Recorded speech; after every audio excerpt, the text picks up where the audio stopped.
I think it's really good. Although that being said, I haven't finished it yet. So they still haven't found the paintings. Those of you guys that don't know, Isabella Stewart Gardner is a woman who had like a mega fortune, and she used it to amass like an enormous collection of art from Western art mostly.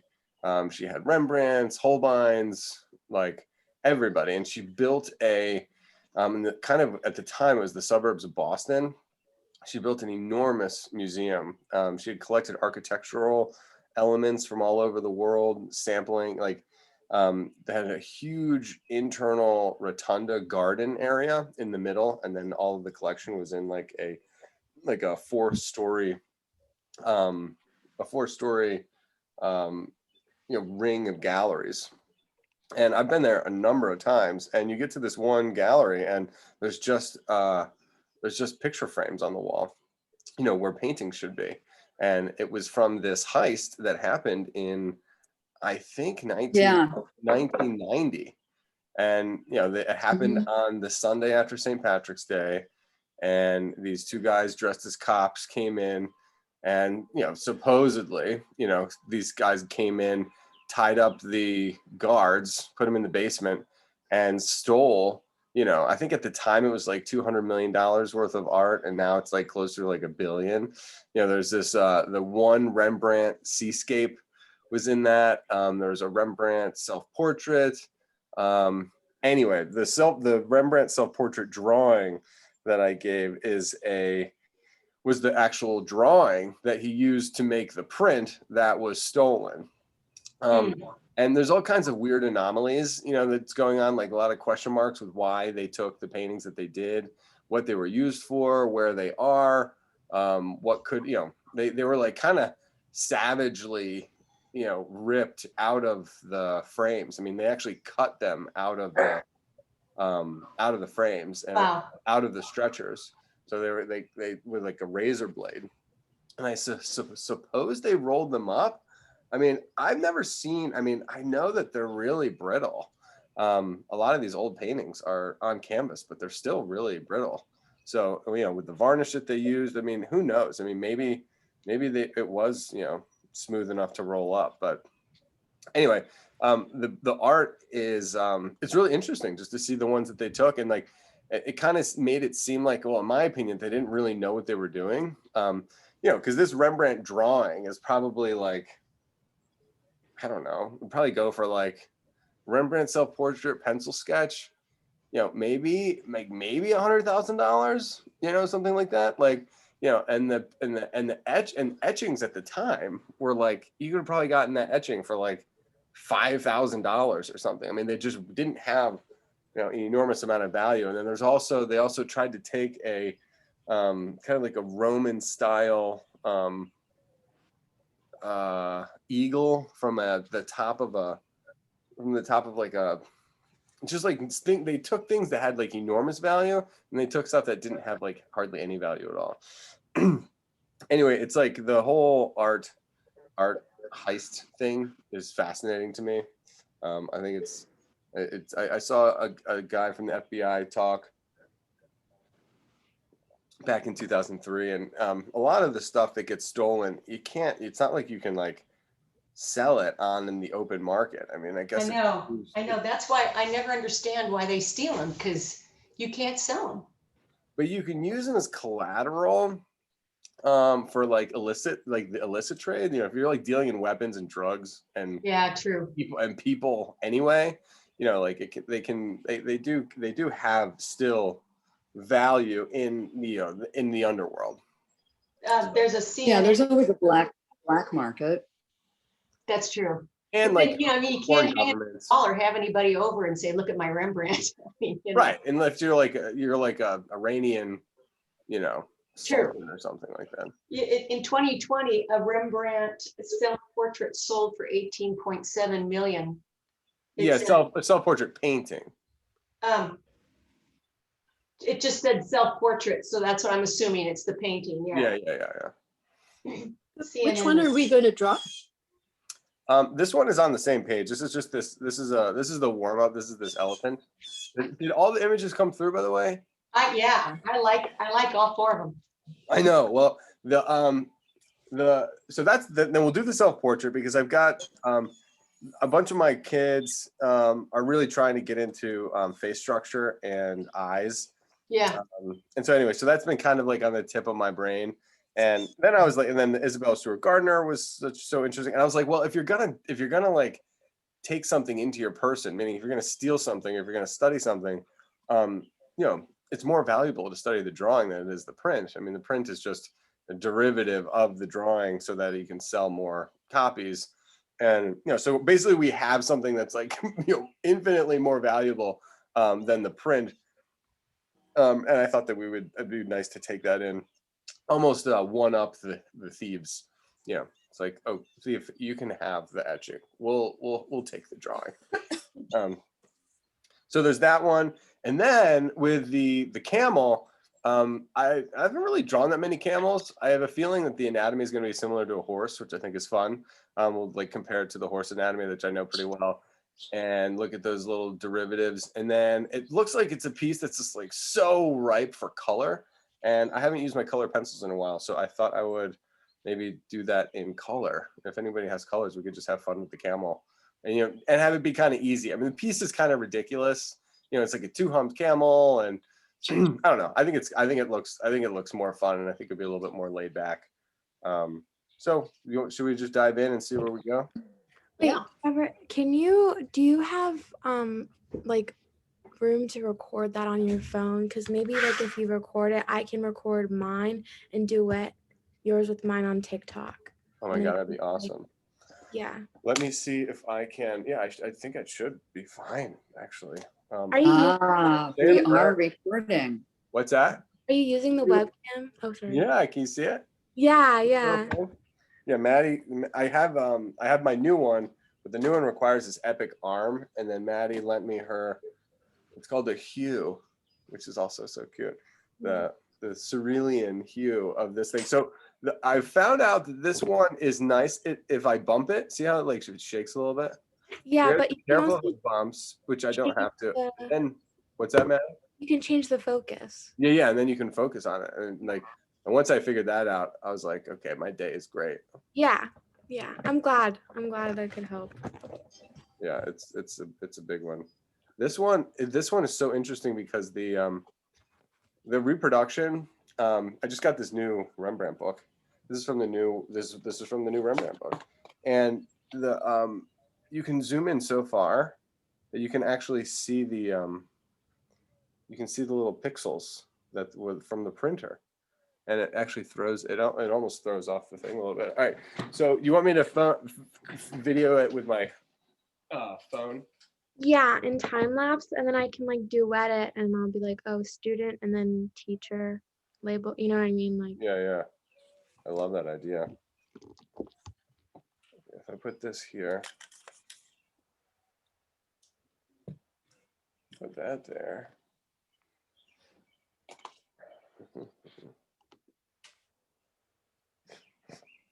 So when I went mining for my Herkimer diamonds, I had my phone and I dropped it. Basically fell out of my pocket. I dropped it, and the phone landed fully on a rock, and it cracked right dead center. And I cracked my phone. Whenever you crack your phone, it's just like the worst. And I pulled off the screen protector, and it was just the glass screen protector that broke, which is amazing. So if you guys don't have a screen protector, I highly, highly recommend it.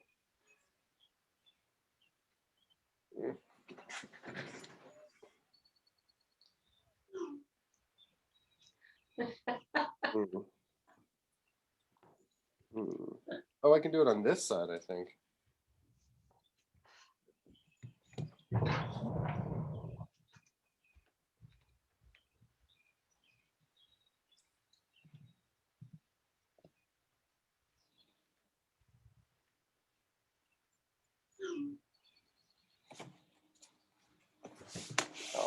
Almost there, people.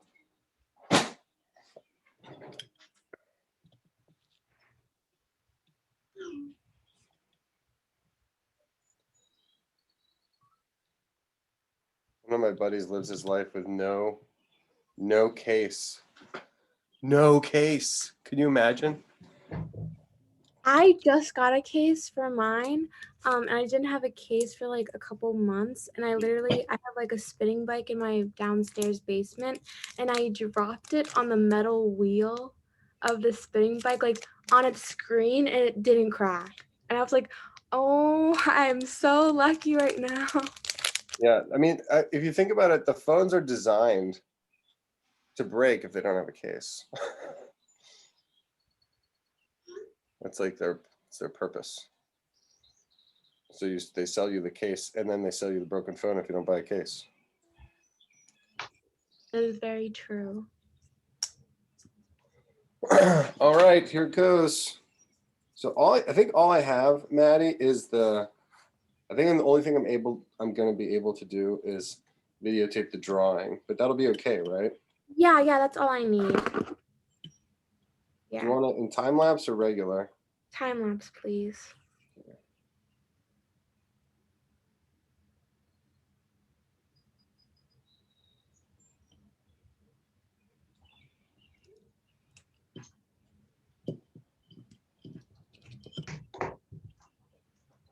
Okay, party people, you can do this.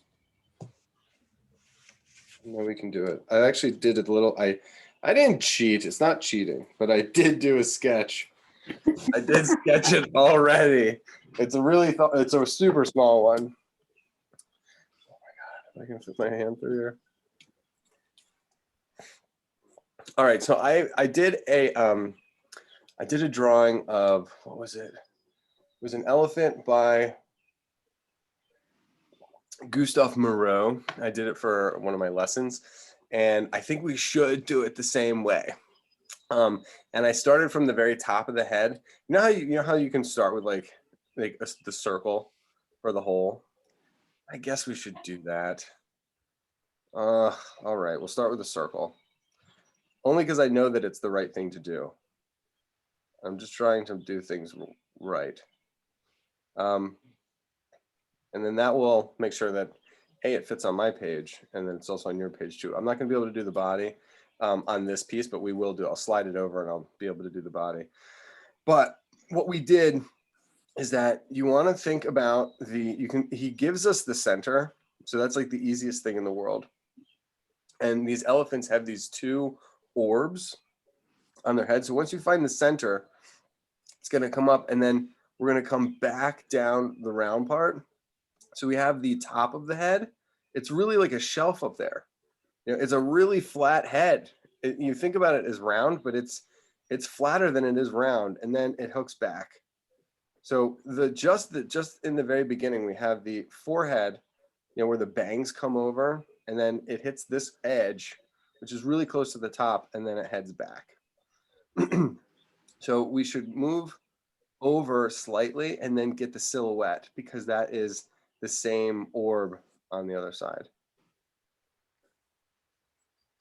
And that is where I started from, and it is solid gold to begin there. Now, there's curious little transition zones. So we have the bangs, and then do you see this little orb right here and right here? There's this sideways enclosure, which I'm calling the keystone. Okay, so this is the keystone, but the problem is that there's a little bit of forehead between where the bangs part and where that enclosure begins. And then that enclosure above left is this sausage, just like in a regular portrait. The elephant has the sausage. So there's this kind of like flat forehead, like where it's almost like the priest, where the priest does the Ash Wednesday ashes. It's like that is the spot, the third eye almost. So when you do go down here, and then when we build our enclosure for the snout, basically the space between the eyes, the keystone, this is this enclosure. The enclosure leads up to the sausage on the brow ridge. The eye is going to be underneath that. We're really trying to quickly get the eye as soon as humanly possible. But it's like this little triangle that's above the snout. That is, I don't know what it is. I guess it's forehead. And then above, you can see this little line right here. That little line here is this sausage. And let me be a little bit more definitive of the sausage. So we'll do the bottom of the sausage, which is basically the upper eyelid. And then it's going to curl around, come all the way across, and it kisses the keystone. And Rembrandt gives us the bracelet lines to define that sausage. And it's just the brow ridge. The corner of the eye and the upper eyelid are dark, just like eyeliner. And then the elephant, whether it's true or not, is looking, looking forward or in. And I'm seeing the eyes as being like vertical, like ovals that are higher, taller than they are wide. So either way, it's the left side of the iris, and you get the right side of the iris, and then you're going to get a little note for the black pupil right in the middle. My elephant looks super intense, which is okay. The eyes are angled, so that you would imagine this tear duct in here. And I don't know whether you ever seen like dogs that cry, but they don't really cry. It's just their eyes kind of drain. Elephants do the same thing. So you get this kind of like, their eyes, dust gets in their eye and they water and then it drains out. It's not like they're crying, but this is where the tear duct tears would flow. And before we get to the start of the trunk, look at the shape of the brow ridge. It's a sausage. And then if you look at the keystone in this particular elephant, it's also a sausage. So the round part beneath the eye, and then we're going to come across the bracelet, follow this bracelet across, and then we get the other side of that sausage. It does look like there might be a little bit of a separation, but I don't know. He gives us a line. He's thinking about the middle. I did this awesome. I guess it's not that awesome, but it was a Disney character. It was one of the seven dwarfs, and they did like three masses: the head, the belly, and then like this little torso. And Walt Disney gave you the center line for each one of those forms. And the center line for the brow ridge is up for the forehead, and the hair part is here. Then there's this little triangle. Now he does give us like the center line of that keystone, and then there is an implied center line of the whatever it's called, the trunk as it comes down. Okay, so let's just so far, and then we've done the left eye, iris, pupil, sausage. Let's do the little. There's a almost like it's like the. I don't want to call it the dog that's not barking, but the lower eyelid doesn't have any tone to it, so it's able to stand out because there's raw paper. So the iris, the sclera, the white of the eye stands out, and that the white of the eye blends right into that lower eyelid. And then there's a mid-tone of this lower eyelid, and then there's like the first kind of crease of the swelling of that lower eyelid, the wrinkle of that lower eyelid. Loving it. Okay, the reason I need that is because you have all of this anatomy going on. You have the sausage, you have the inside ridge of the keystone, and then you have the eye. You could add some eyelashes. I think that's going to come in. And then you have this lower eyelid. So if you come on the other side, you have to decode all of these little glyphs along the profile. And the first arc, which is up here, if you draw a line across from your sausage, that is the brow ridge. So the brow ridge angles. And then beneath that, we're going to do some eyelashes. Then below that, there's this little angled triangle. That's the lower eyelid. And then below that is going to be the little swelling of the bag under the eye. And then that transitions into the bottom of the keystone. I made that super dark. I don't feel bad. I can erase that later. Now, to show that the sausage disappears behind the bangs, comes in front, and then either bangs or the brow ridge goes behind it on the other side. So it's like it's called fine art because of how subtle it is. And 99 people out of 100 wouldn't take the time to decode every single little tick back there. It's a lost profile, but it has an identifiable, nameable piece of anatomy. Now, good God, I don't know what is going to happen when we go from that bag under the eye all the way down to what I think is the mouth. Or I mean, all of this it's like a series of ripples that run all the way down into like what I guess is the neck. I don't see a tusk. There's so much, and I'm scared. I'm straight up scared. For the time being, I am probably just gonna use the division, from the tear duct all the way down to what I think is the mouth. I'm just gonna put a line there because what we're gonna have to build is the three-dimensional top of the tusk, top of the trunk. So this is the top of the trunk, just like it's the top of the nose. We can do these bracelet lines, knowing darn well that we're going to erase them eventually because those lines don't exist. I need them because I need to know that there's the top, and then I need to know that it goes down the side. So we're basically making a trapezoidal form. The way that the trunk enters into the body is a top side and then an actual side.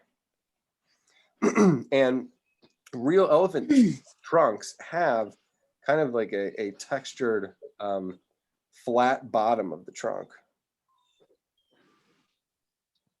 And these big pens make such amazing marks. I can't even believe it. All right. So if the trunk was in, how many parts do you think we could turn this into? This either way, before it begins to turn vertical, so the trunk comes out to the right at an angle. I think we can all agree to that. And then it starts to turn in and swoop, but before it really turns in, I mean, as it turns in, it turns kind of like casually. It's like there's this little like notch where it's not quite vertical, but it's not an aggressive turn. The first little twitch in this trunk, angles in, and then that would be, and I'll call that form 2. Okay, so form 1 I will call the Keystone, which might be a mistake, but I'll do it anyway. Form 2 is really the beginning of the trunk. It's the trapezoidal exit from the skull into the the superficial form of that organ. Is the nose an organ? No, it's a body part. Cartilage, right? I mean, he's got a lot of muscle in there. It's like it's his arm. And then this is where we start to get really savvy. And it's a beautiful S curve. So you can, at first, let's just follow the top of the S curve. Watch it turn under itself. And then I think we're kicking up a little bit of the bottom here, but I'm not sure. So then it's going to curve, make that really sharp 90-degree turn. And it S curves. And then this is where we get to see there's 2 little pinchers. They're like 2 little fingertips.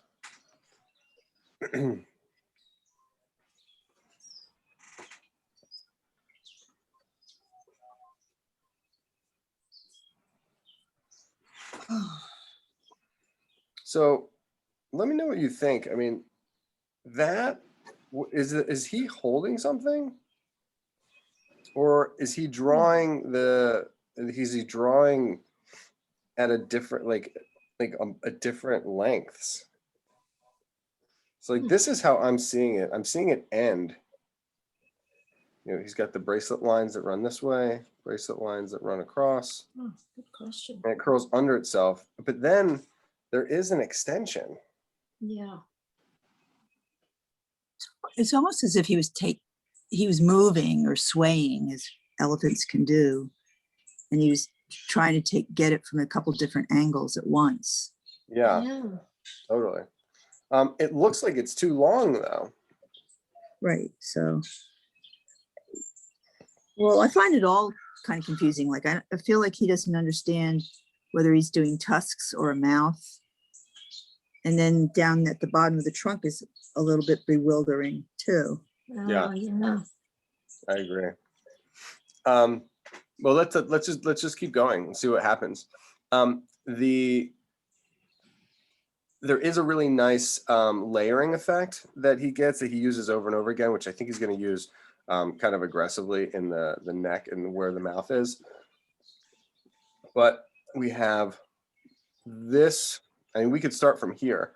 So this part of the trunk is in front of this part of the trunk, which is in front of this part of the trunk, which is in front of that part, which is in front of that part, which is in front of this part. And it was like, it's so funny because the feet of the seven dwarves, you know, the foot was actually designed the exact same way. They had this little, they had like the tongue, and then they had one part of the foot was in front of this part, was in front of this part, and then the toe was in front of that. It was like his little. It just works so nicely, and I think that's what's happening here. You know, in a relatively short distance, how is one object going to be in front of the other object? And he's using the bracelet lines and the overlapping of those.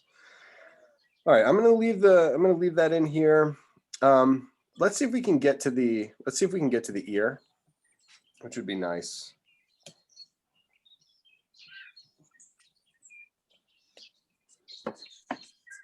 The longest distance in art. So we're going to go from the keystone, or the sausage. It's going to be a little depression, and that's going to be our temples.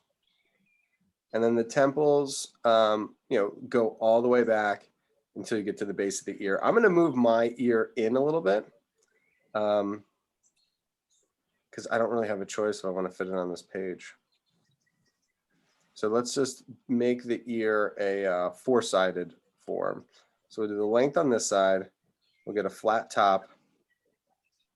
I guess we'll make it 5 sides.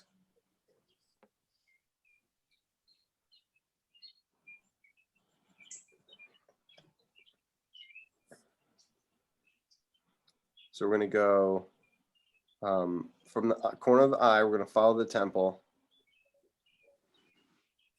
And we're going to make an edge here. The other form that is important is the bottom of the zygomatic arch. So this is the base of the cheekbone right here. And that's going to lead us, that zygote brings us all the way to the ear as well. The ear feels a little small, right? I made mine large. I think it depends. I think it depends on the type of elephant. Age. I don't know, maybe the age, but I think it's actually the type of elephant too. I think like Indian elephants have smaller ears. Probably travel better too.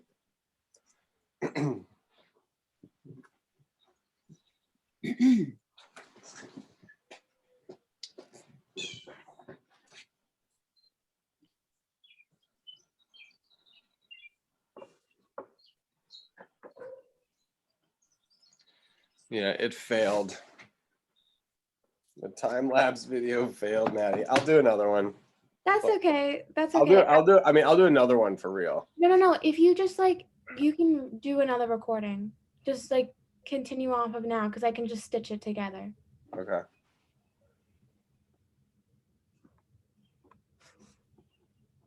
But also I can just post mine and say student, if it doesn't work, you know what I mean? But just do it anyway. Yeah, it's just you can actually see it. This is not a sturdy base. And so the weight, the camera's just slowly drooping down until it goes off screen.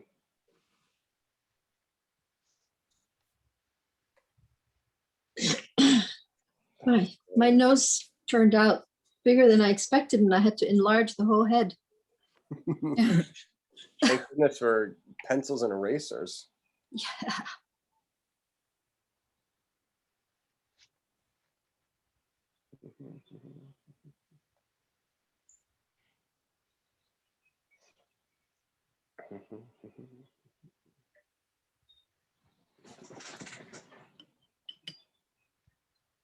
All right, that'll be better, I think. Let's hope. I got balanced it out stronger.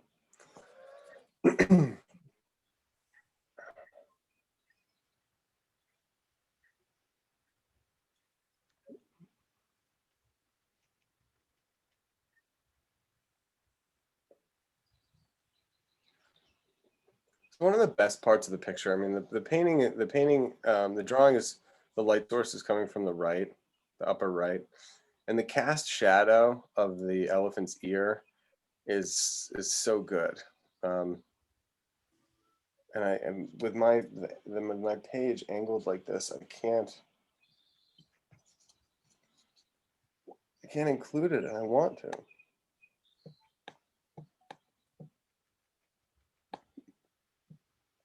And I'm just getting used to the all this extra real estate too, because this type of camera, like look at all this see all the room that's on this side of the elephant. I'm not used to having all that extra space.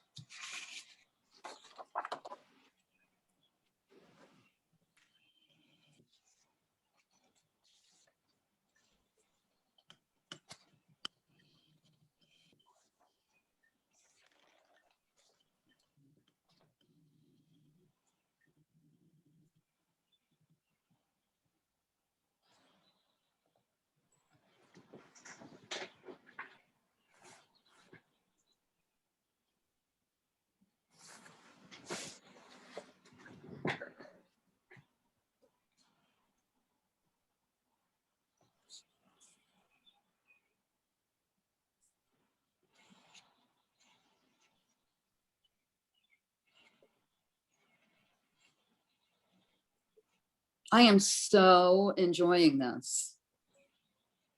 So good. I'm so glad. Me too. I like it a lot more than I like expected to. I mean, I obviously don't like it, but I'm learning a lot more.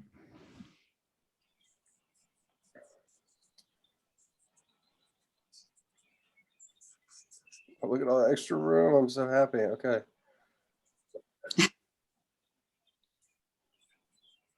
The iPad was great because you could zoom in. You could zoom in and zoom out as as necessary, but it had all of those. It had all of the filming icons,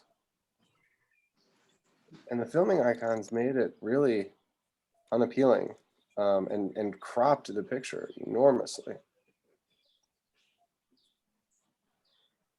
Well, I'm glad I could give it to you because I got it from school and I never use it. So you can have it if you want it. Like, Thank you, Park. I really don't need it. Yeah. I'm going to experiment with the different setups.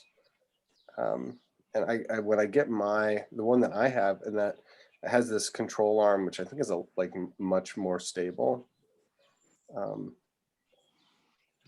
That'll be helpful too. So this one transports really well.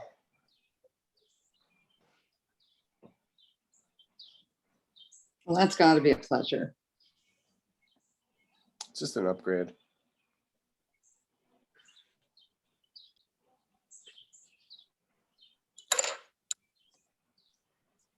Okay, cool. I'm almost caught up, everybody. I do love the the most exciting form is like kind of the start of that trunk, because it's rounded, so, cylindrical, but then also blocky at the same time, because of the bottom of the not the wing, but the top, the trunk. Pop this up a little bit.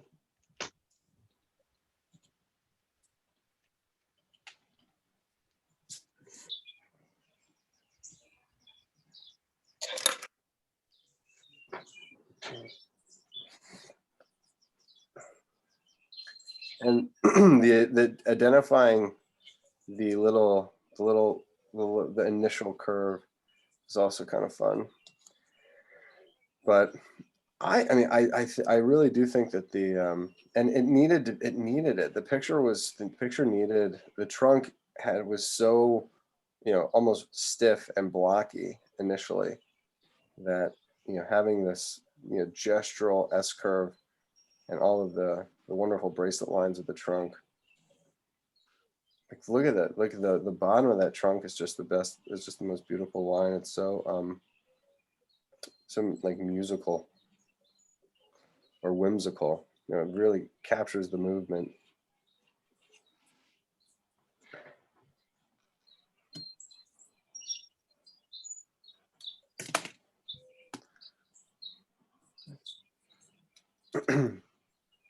So lower eyelid. It takes like, I mean, I explained it. I mean, I actually explained it before, but it takes a little bit of discipline to, see the lower eyelid as being a light mass and then resisting putting any pigment there. The instinct is to draw things by making the dark mark on the white paper, but sometimes it's leaving the paper raw is what the drawing, requires.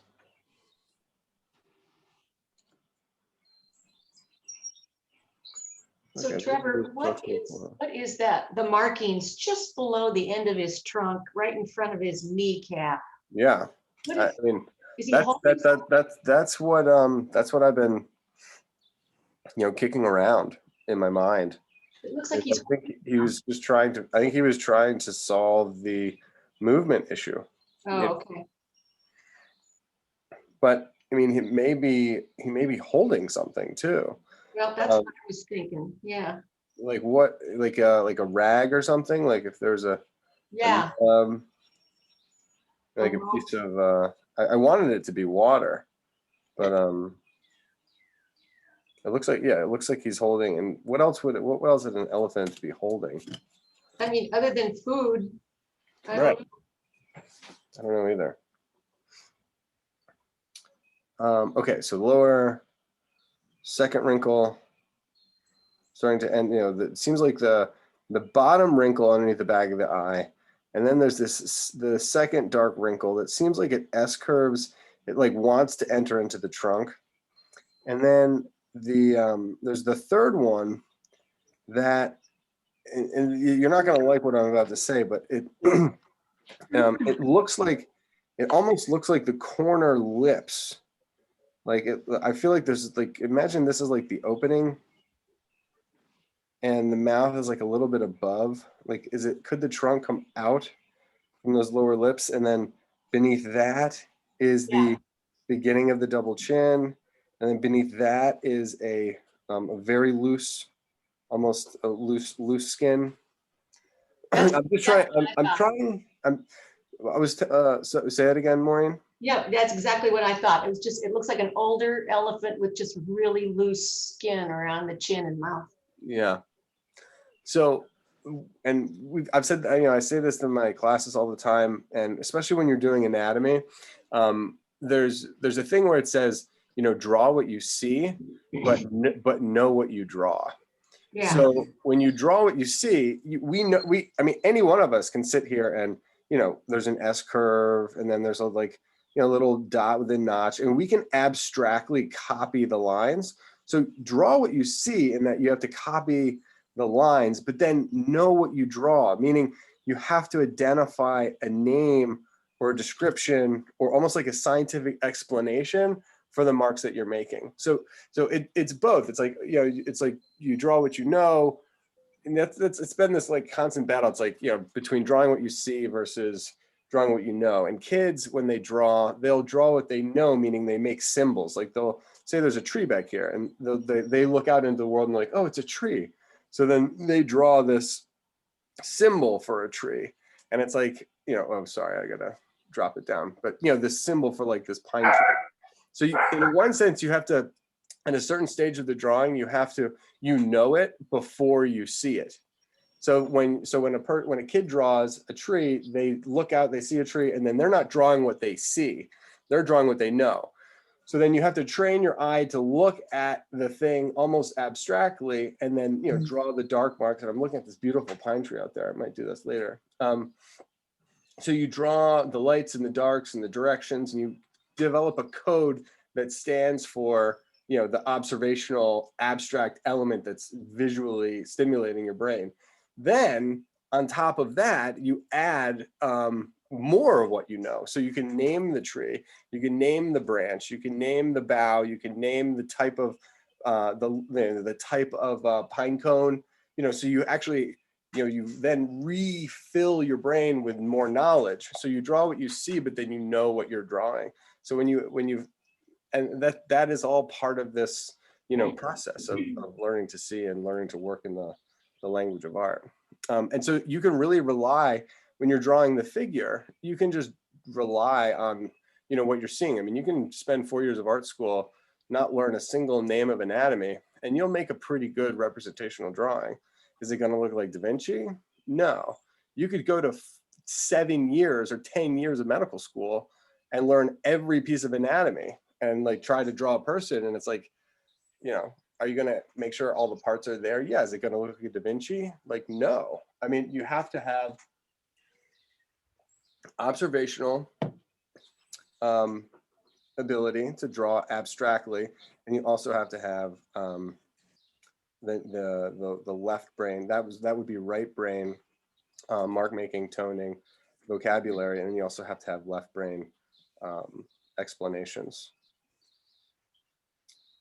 When you come up from here, we're getting the skin that leads up to the earlobe. I'm going to use what Rembrandt would use, because Rembrandt wasn't that great at hands, but he could do ears just fine. So I'm going to use our human model and see if I can look for the things that he was looking for. So in the human model, you have the tragus, and that's the start. So the tragus is going to be like right about here. It's the middle of the ear. It's from the corner of the eye. So it seems to be quiet on this elephant. So there's a tragus, and then that tragus is in front, and we're going to lead up into the helix, and there is a helix, and that's the ridge. Oh, I have to erase my pine tree. Sad. And then the helix is the awning part that spirals down. So it comes up, over, and down. And then that helix is going to transition really elegantly into the earlobe, which is on the bottom. A lot of times earlobes are blocky, meaning you see the bottom of the earlobe and the front of the earlobe. If this was a stylish elephant, the earring would probably happen right there. Inside of the helix, there's the anti-helix, which is of course the Y shape that exists inside the ear, in the human ear. He just gives us the space between the Y.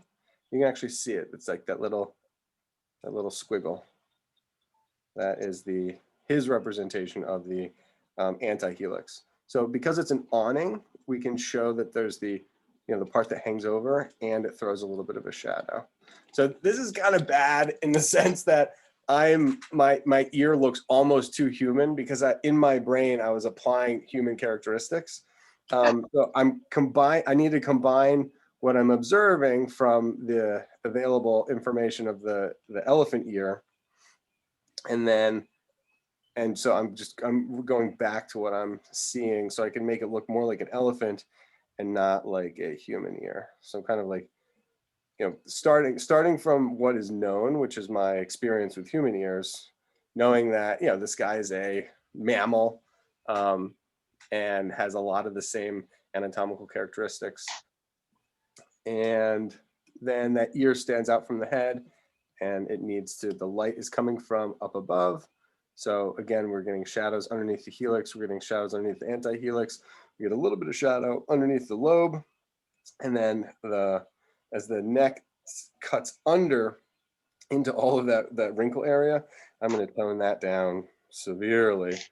We'll see how the neck enters into the pit of the neck, where the clavicles are. We won't do that, but then we're looking for the shadow shape of the cast shadow from the ear. So I redrew my whole drawing just so I could have this cast shadow. And I love how he uses, the straight lines. When you're trying to find the proportions of something that's unfamiliar, if you're feeling confident, you feel like you're in the flow and you're doing the gesture, go for the curved lines. It's good. When you're in an area that might be a little bit more technical, more challenging, you're seeing things for the first time, you can fall back on straight lines. Straight lines are measurable. There's a starting point, there's an ending point, there's a calculated vector that you can compare with nature. And that's what he's doing too. So you can kind of tone this ear, knock this ear down a little bit, calm it. I guess we'll have to take the earring out.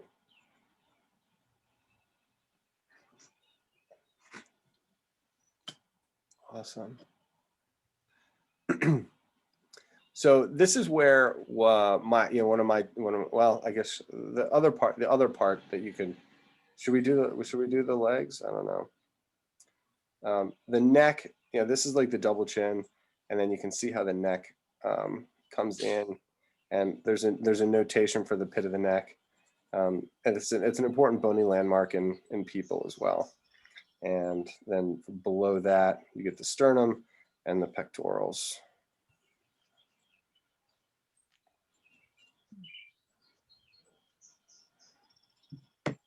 These guys are doing push-ups all the time.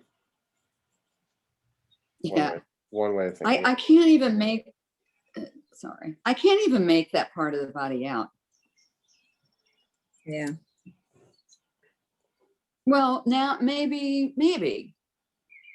It's hard to fit on the screen, but I mean, it's 10:32, so it's been an hour. So I don't know how much, but then again, if you guys love it. But will we be squeezed for time with the self-portrait? Yeah, exactly. The portrait's going to be very exciting. Let's just put in some finishing touches on here. The line weight is wonderful. We have that classic explanation of if you have a circle, you have a triangle, you have a square. The way that you can show the light without really doing much shading is by manipulating the line weight, making it a little bit darker on one side or even darker on the bottom. And that's what he's using here. He does shade. I mean, there's definitely shading, but he's principally manipulating the line weight. So we've got with those little shapes that I made, apply those concepts to everything, and you'll be able to get further than you might imagine in this drawing without ever having to do any shading. But even still, the shade does exist. So we'll just go through it again. So I'm going to lighten up some of these lines at the top of the head.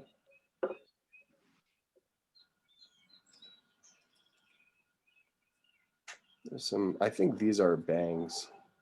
Some of these lines for the hair, I can make that look more like hair. Beautiful bracelet lines. And then this keystone and the corner of the eye, you really do get a bunch of shade.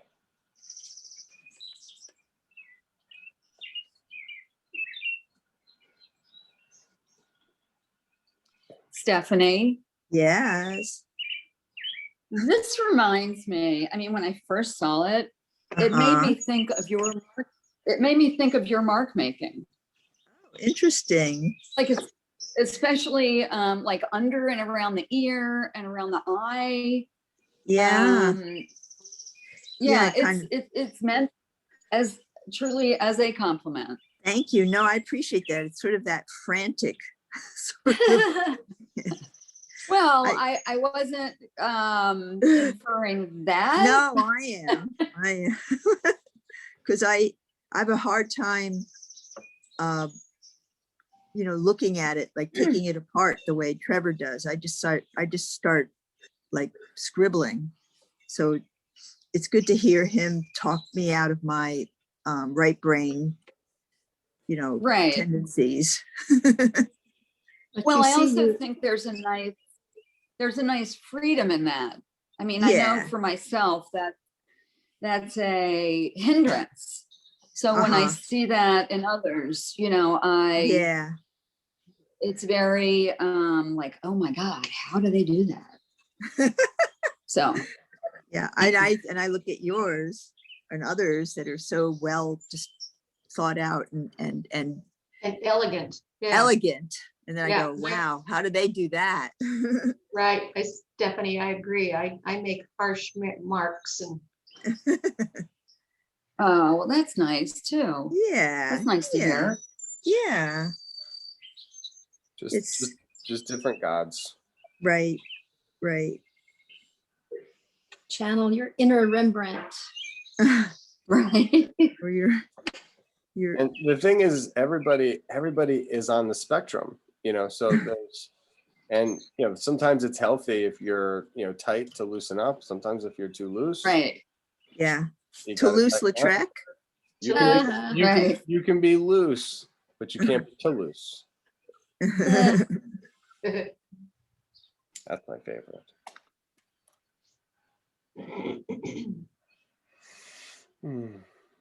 It's nice though. I mean, the drawing's really nice. I love the passage. Look at how the throat here, and then the back shoulder comes up and the line just disappears. Passage is behind the neck, and even the part of the throat passages a little bit.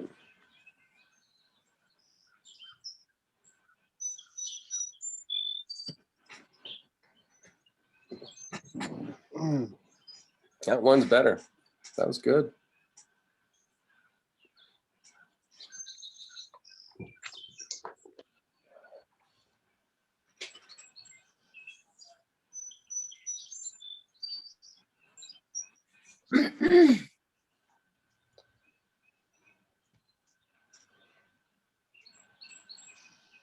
And learning how your pencil works, whether it's dull or thick, dull or sharp, or thick or thin, light or dark. You can control those elements, and you have to make a lot of marks just to be able to know that what the range of marks you have to make, and the scale of your picture.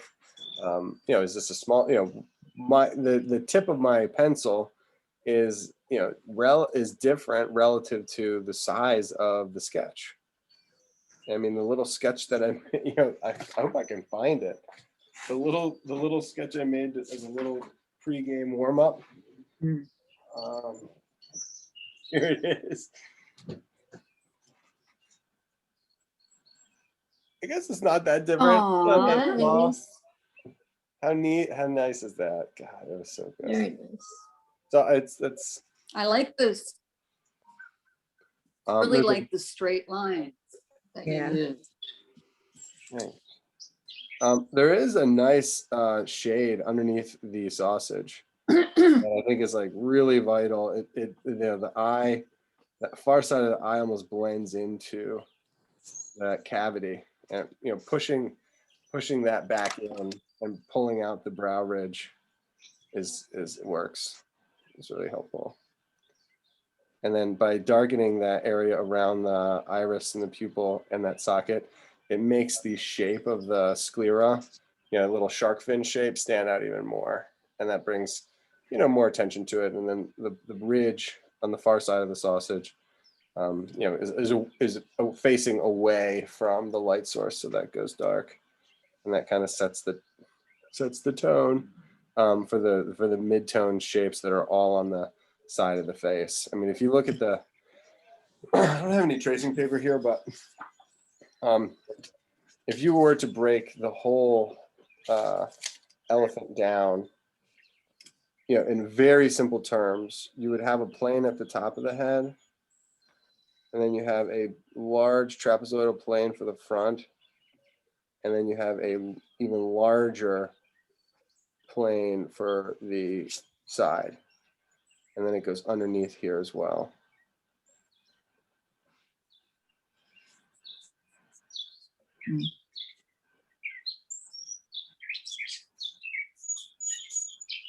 So this is kind of what's happening. So all of this over here is in shadow. Underneath here is an extreme shadow.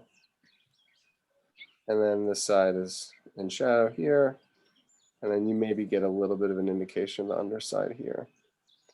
Hopefully that is helpful. So this is light, the top is light, turns away, but it's still an up plane. And then, you know, the ear would be this side plane, but it kicks forward. So, oh, sorry. Right, so the ear is here, and because the light is hitting the top, it's also hitting the front of the ear as it shoots over, throwing this shadow.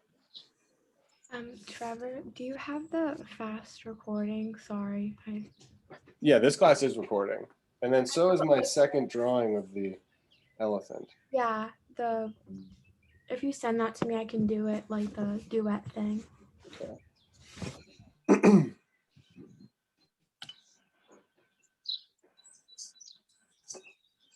Yeah, the second one is way better. I don't know if you guys want to see this, but it's I have been time lapsing. Okay. Oh, cool.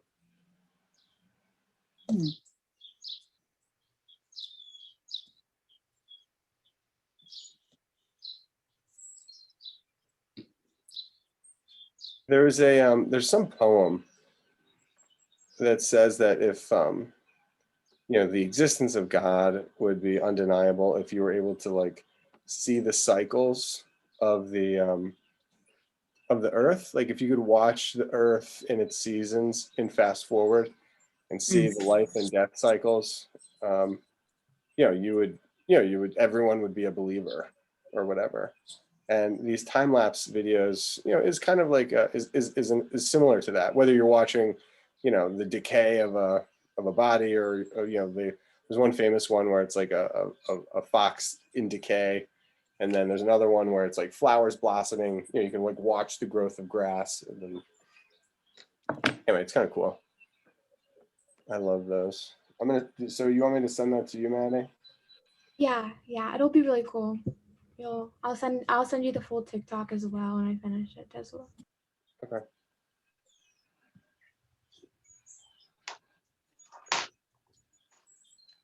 I kind of like I think my my elephant looks older somehow. Yeah. He looks like an old wise character. I think I aged him. I added more. I think I gave him a little bit more girth, and probably a few more wrinkles. So I just maybe projected my own self onto the elephant.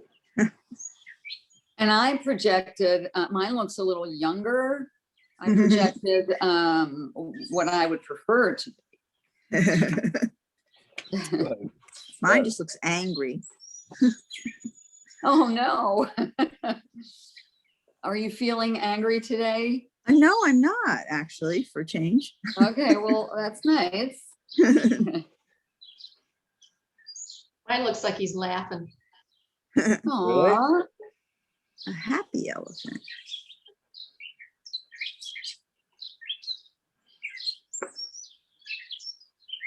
That's what I was doing. I was shading the whole side of the head, trying to get some mid-tone. I haven't done any tone, meaning I haven't done any stumping. I've done tone, but I haven't done any smudging. which would really make this thing. I mean, there's no creature on the planet that looks better in graphite than an elephant. And you can quote me on that.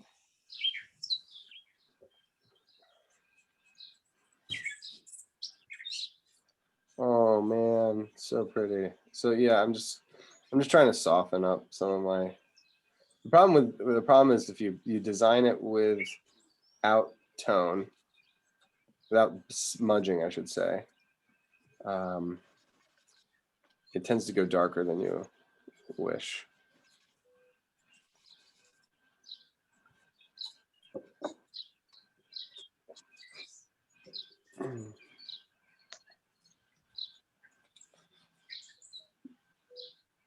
Yeah, and I could be ruining it, but the TikTok video is done, so that's all that matters. Just kidding. Yeah, it'll be really cool. It'll be really cool. Do you know why no one was watching the I one? No, I might download it and repost it. I don't know what that was. I feel like that was a glitch. Yeah, so I'm probably gonna like download it and just repost it. Okay. I think that might have been one of the best ones so far. And I think I was the only one that watched it. Are these the ones you're posting on Instagram? Yeah. So I've watched one or two. They're really cool. Oh, thanks. Seen one Yeah, or two. I haven't seen the eye one. What's that? I haven't seen the eye one, but I'll go back and look for it. Mina. Oh, I can't talk to Mina right now.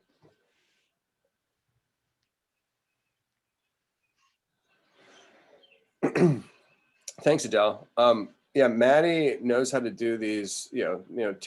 TikTok is they're just short little segments that you can set to music, and you can add text, and they're short though. They're like 30 seconds to a minute or whatever, and that's why the time lapse kind of is important.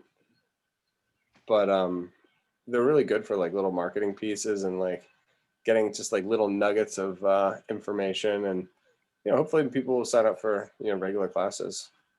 But it's like really is a burst, a taste of what a class would be. Okay, we gotta go. We gotta move on. Oh, can we no 2 minute? All right, it's 10:47. At 10:50. Yours looks really good, Trevor. It looks great. You can. Oh yeah. Should we do a little? Do you guys want to show what they got? I think we should all just jump at once. I want this guy to have a tusk, but maybe I'll just give him a smile instead. Is that how elephants smile? If you make it put it up again. smile, What? Rini had it up and we didn't see it. Rini. oh, she's so Oh, fast. I did it kind of quick. Well, that's what Rembrandt did too. Okay. Where'd everybody go? We're here. We saw something around your waist, but no art. I pinned you, Rini. So if you want to show it. Oh, okay. Whoa. Little, just toward you, Rini, and freeze Nice. it. Shading is so nice. So nice. So you've got the room. You Nice. should get a you should search Indian. I can think of Indian elephants. I would search Indian elephants, but then see if you can find one at that angle And finish it. and finish it. Yeah, I mean that's like the real test. I mean, all these copies. The whole point of the copy is to learn the skills and the concepts so that you can then go out into nature and Right. draw. I mean that's what it's all about. I mean, going to creation and learning it and connecting with it is the whole point of everything. What was my thing to say? I was like, the better you get at art, the easier, I was going to say the harder it is to deny God's love. And I was going to say the easier it is to accept God's love. The better you get at art, the easier it is to accept the blessings. Because it's like, it becomes so painfully obvious when you draw from nature. You're just like, I cannot believe how beautiful this is. Okay, Adele, I'm going to pin you. Please pin. Oh, nice. Yeah, that's it. That's and Oh, you're. I mean, nice. that looks so good centered on that page. You might not even need to finish the body. Yeah, because it's centered. It looks good. I like Yeah. it. Yeah, it almost looks better as a sketch. Not that it does. I'm just saying. But then you could also put in something else over here. You know, you can add a background, and you could turn that whole thing into a big old picture. He could be itching his rear rump against a tree or something. I like that. Back up to a big tree. Right. Grace, I got you next. Oh, great. Ooh. Can you hold Woohoo! that a little bit away from the screen? Very nice, kiddo. Nice. Great shading. Yeah, and those the legs. The legs are real. I love the wrinkles. I Yeah. wish, man. What was I doing? I'm limited. One of the things I loved about this drawing itself were the legs. Yeah, I'll have to come back. you were talking. I didn't get anywhere Oh, near yeah. those. All right, Steph, I got you pinned now. Ah, Stephanie. wow. Yeah, nice. Yeah. Rembrandt. That Rembrandt. Oh, one, Rembrandt. that is a Uh, strong pose. He looks like he's charging. Yeah. It's like standing ground. I love that. Get away from my baby. Exactly. Nice one, Steph. Thanks. Really nice. Stace, I got you next on the pin. Okay.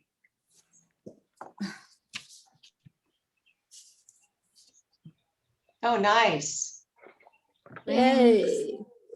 See, you can How leave. sweet. You can just Yeah, that leave it ear's like that. that ear's fantastic. That's good. Yeah, it's good. There's the Very nice expression. I would nullify the wrinkles on the underside. For some reason, Of the trunk. yeah, like where the mouth is. It's like because it's like light dark, light dark, light dark, light dark. It's a contrasty. I would just like Here? smooth it out. Yeah, smooth all that down. Turn it Okay. to one mid-tone. Yeah, I have to do that too. Okay. Yeah, Thank you, and Trevor. the trunk really feels like an arm. It feels massive. It's and funny that you said powerful. that because I kept thinking of a forearm. It's great. Yeah, it feels Yeah. like and I think it's functioning like that. You know, what I mean, it really does do that.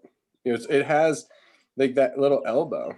I mean, it feels like it's got a Yeah. deltoid to the elbow, elbow to wrist, and then wrist to hand. And I had not seen that. I hadn't associated that, and I'm glad I do. Maddie, can we see yours? Maddie. I didn't mean to put you last. No, it's okay. I was doing this Pressure. TikTok anyway. Pressure's on. Yeah, pressure's on. Oh my god. You can see it. Yay! That Yeah. is it. Oh, wow. That is the happiest elephant. Yeah. Such a happy elephant. Cute. Very sweet. Ooh, that's a nice arm you got there. Yeah. Yeah, this is my mom's that I'm using. Whoa, that thing So- is legit. Yeah, Alright. I can send you the name of it if you want to check it Yeah, out. I mean, I spent a lot on. I just got one. It's in a box down here. So let's see if that works. And then Is that a light fixture, Maddie? Yeah, that's my. Yeah. I wanted a chandelier, so like we went to IKEA and it's like paper instead of actual like jewels or whatever because it would be too low hanging. But yeah. Cool. No. I was actually referring to what is on the arm next to you. Is it Oh, this. Sorry. no, it's It's okay. like- Is it a yeah.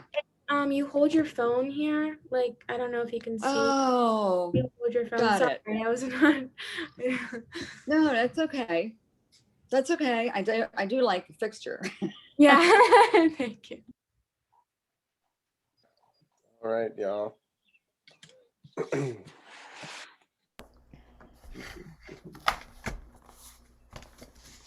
Move this up. I gotta move this back. Oh, excuse me. You're excused, Stacy. Wow. You're like Ted Cruz during the State of the Union. Oh, wasn't that funny? It was. Ted Cruz during, Biden's talk last night. yeah.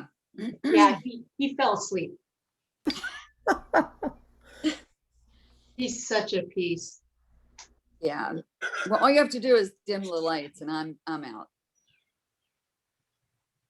He just wasn't interested. Okay, we got this over here. Look at all of that.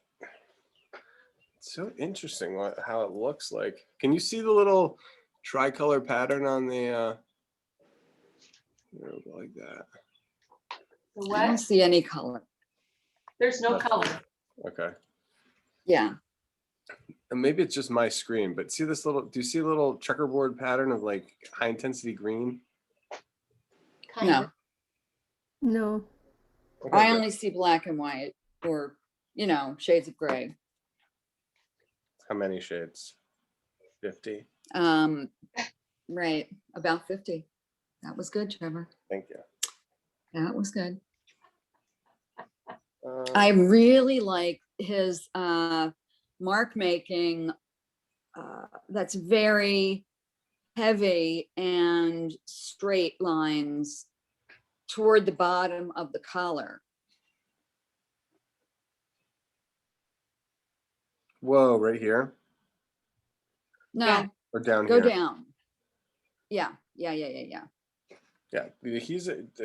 Rembrandt is in fuego on this one. It was like he's having a good day. So is this charcoal at all? That's a great question. It looks so dark and thick. I read the thing, but I didn't actually look at the. It's actually red chalk.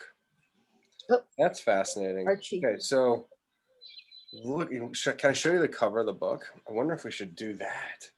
They put this thing on the cover. I didn't even notice until this morning. So I wonder if this is like Oh, wow. this is like Oh, yeah. truer. If it's a red chalk drawing, this could be an actual true. I can't do it because this Archie. is too big. Archie, no. It's in the Louvre. Did I read that? Did I catch that? I think it's in a private collection.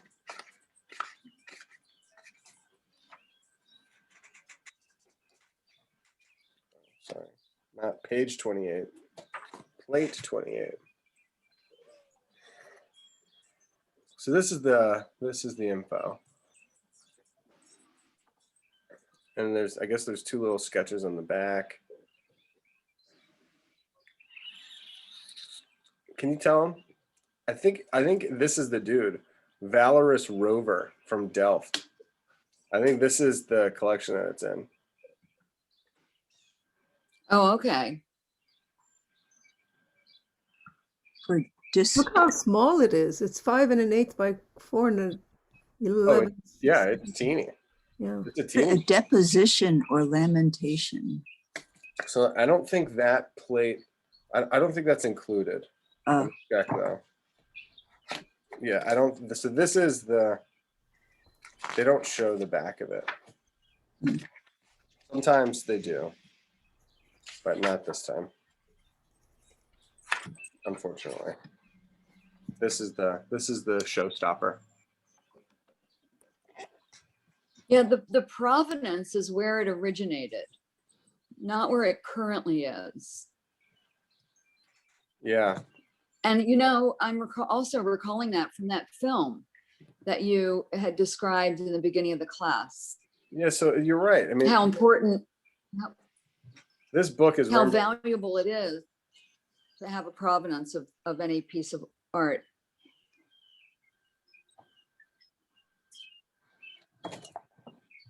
So I mean, this is from American collections, so it's got to be part of. I mean, I think. Okay, I'm sorry. It does say it. It's from the National Gallery, so we own this one. Nice. That is good.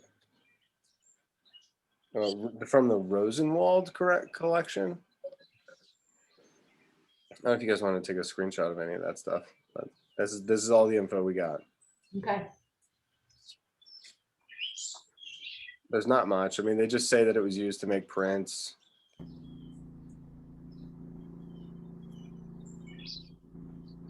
But the reason yeah. Anyway, I just thought it was cool that we got even though it got stolen, we as a country still own the original. I mean, really, truly the original concept, which is the drawing.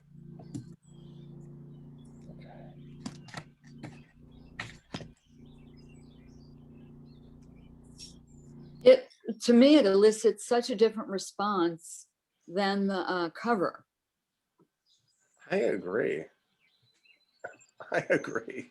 Stacy. I don't know what to do about it, because I don't think we can.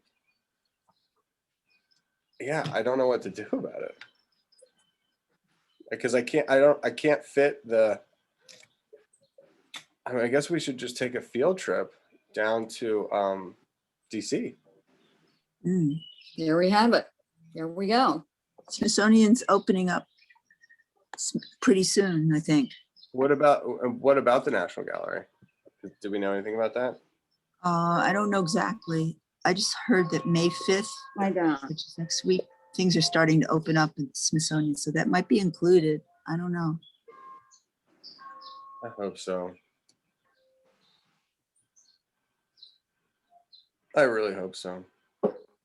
What's that, Trevor? A light or a camera? This is the blue camera. thing. Oh, cool.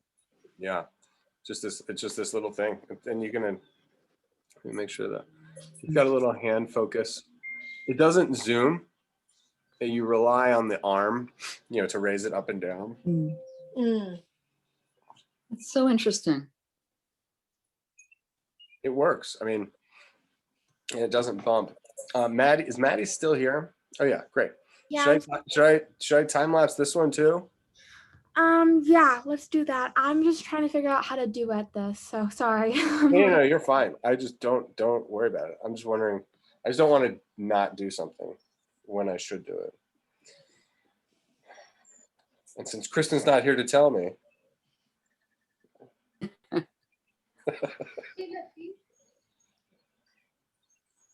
You seemed a little lost there. Development study. Yeah. Let me find out, Maddie. Oh, it's called 4/4 of an elephant. So the piece that we just did was called 4/4 of an elephant, which is kind of fun. Meaning it was the front of the elephant, or that it was four. Well, I think a 4/4 would be a whole. No, I think there's like the hindquarters and then the 4/4. Yeah. I see. Yes. What did it say? FORE or FOU? One 2/4? No, yeah, it'd be 2/4 of an elephant. Yeah. It must be FORE. Yeah. Yeah.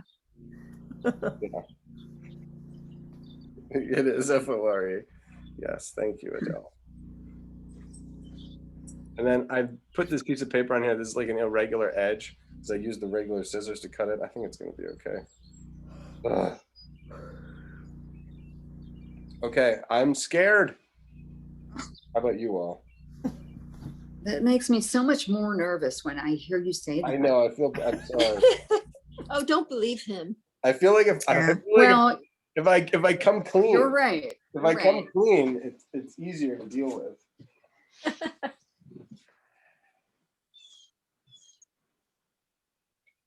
Yeah, and then he blows through it like, Yeah. no problem. Can do this in my sleep. It's putting that first mark on the paper that's always scary. Yeah. I agree, Grace. That's the most frightening thing for me. Like where to put it. Look how square his face is. Right, Grace. Yeah. It's Grace, so like square. that first mark with that paintbrush. Uh-huh. Oh my gosh. Never. Never again. Never say never, Grace. That was traumatic. It was. Wait, I'm what not was over it traumatic? yet. What was traumatic? Painting. Oh, nothing. Yeah. That time when we painted.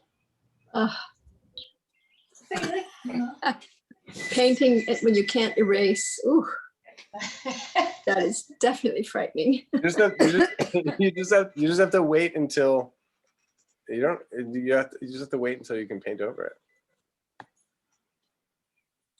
That's all. All right, that looks like it's in focus. Focus. Oh goodness. Come on. Rembrandt. Rembrandt Van Ryan, right?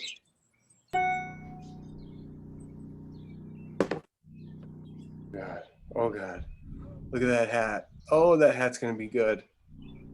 Yes. And I think we can use tone.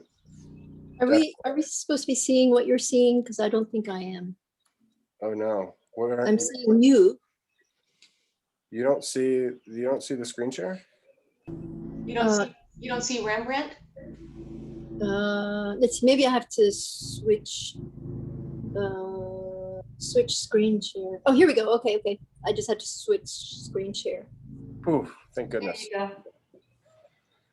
Yeah, his face is square. Who said that? Was that I more did. me? Yeah. I did. I've been staring at that face, and other than his chin, he is a box. Yeah.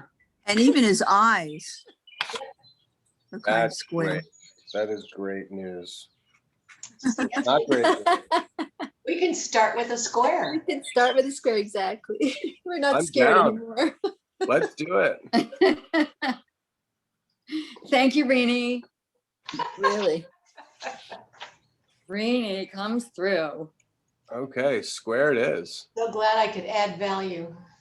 Well, Rini, we're not surprised. All right, there it goes. we really are going to start with a square, aren't we? Let's do it.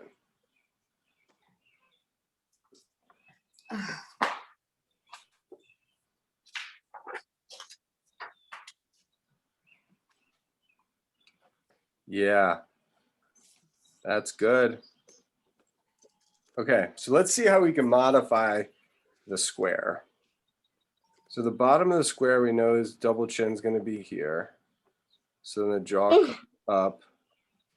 Excuse me. And it comes up. So should we do the center of his face? I feel like that might be too much of a distraction. Look at this elbow that I got right here. So I started with a square.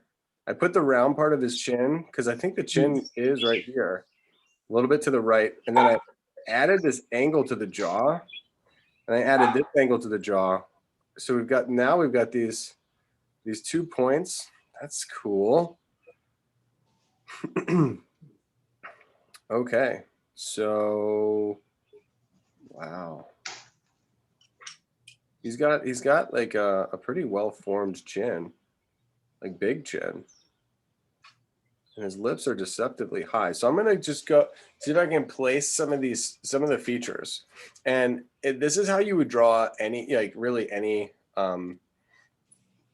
this is how you would place any face. You put a line where the lips are touching. And then you put a little line, estimate the upper lip, maybe the lower lip, and then put a line where the nostrils are, the bottom of the nose.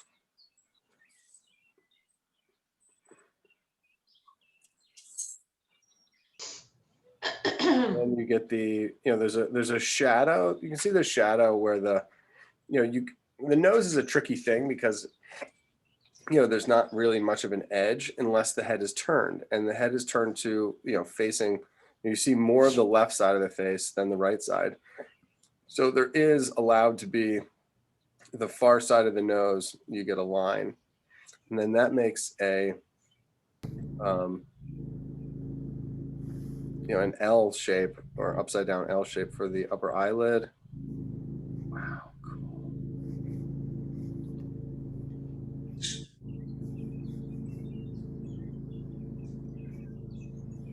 And then that would be, should we do Keystone? I don't even know. There's a eyebrow up here. I need a Keystone, Trevor. Right, okay. That's what it is. So the Keystone. Gonna get the side of the Keystone, which is actually lighter than the front of the Keystone. The front of the Keystone's under the brim, so you can see the front of the Keystone is unnaturally shaded because of the brim of the hat. And then the inside of the socket, inside of the Keystone is light. And then as the separation between the edge of the keystone, which is of course the socket, beginning, you get this nice little skin passage until you get to the tear duct, and then the upper eyelid, which is 2 more straight lines, and then the eyebrow ridge echoes the eyelid. And his left eye or eyebrow is shifted upwards. Is he tilted or is he just crooked? It's I just, think that whole eye yeah. on he's his right. crooked. He's a crooked little But- portrait. Sort of a Yeah. unibrow. So yeah, the right side eye seems like it's up a lot higher. Yeah, it's way higher. I agree. There's the fold, upper eyelid, pupil iris, They do look like they're fold, connected, though, like a then big. the eyebrow, and then the one of the major forms is going to be the S curve of this brow ridge. So where you can't use anatomy to frame the face, frame the head, you got to do something, and I think that's what hairstyles and then also hats do. They frame the face.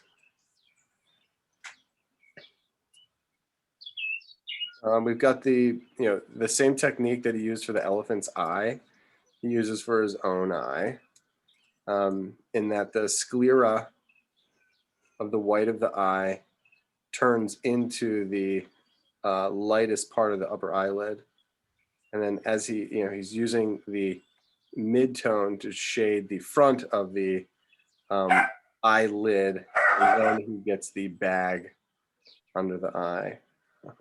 So cool. Notice in Grace too, there's the marks that he's using for the inside of the eye socket, and then that gently blends into the lighter inside of the keystone, and then he goes darker on the front of the keystone. So there's so much going on in between these two eyes. It's amazing. So I'm happy with the position of this eye, be it correct or not. I will find out. There's no fold, I don't think. But maybe it is the fold. You have the upper eyelid, which is the darkest moment that crops the iris and the pupil. And then there's a line that, an angled elbow above that, which I think might represent the fold. I'm not sure at the moment because it's all so close together, and the brim of the hat comes down so close to that fold.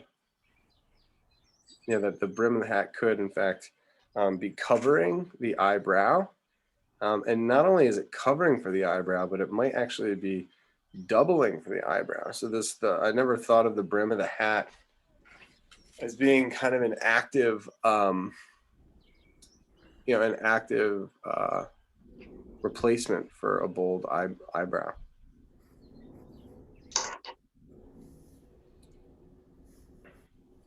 All right, so we've got the keystone, so we can use the edge of the keystone to establish that bridge of the nose.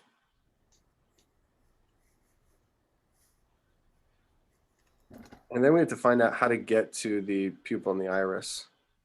So I think you get the shaded portion of the side of the keystone and the skin leading up to the tear duct. And then you get the tear duct. So my poor little eye is going to move over. And then you get the tear duct. And then this eye is more of a square. That's interesting too. There's a highlight in this eye instead of a pupil. Nice one, Rembrandt. Nice one, Remy. I can make fun of him because he's only 32 in this picture. So I'm like 10 years. Wow. I'm like 10 years older than this guy. He looks much older than that. Much older. Yeah, I think he does, but according to the dates, upper eyelid, and then there is a fold,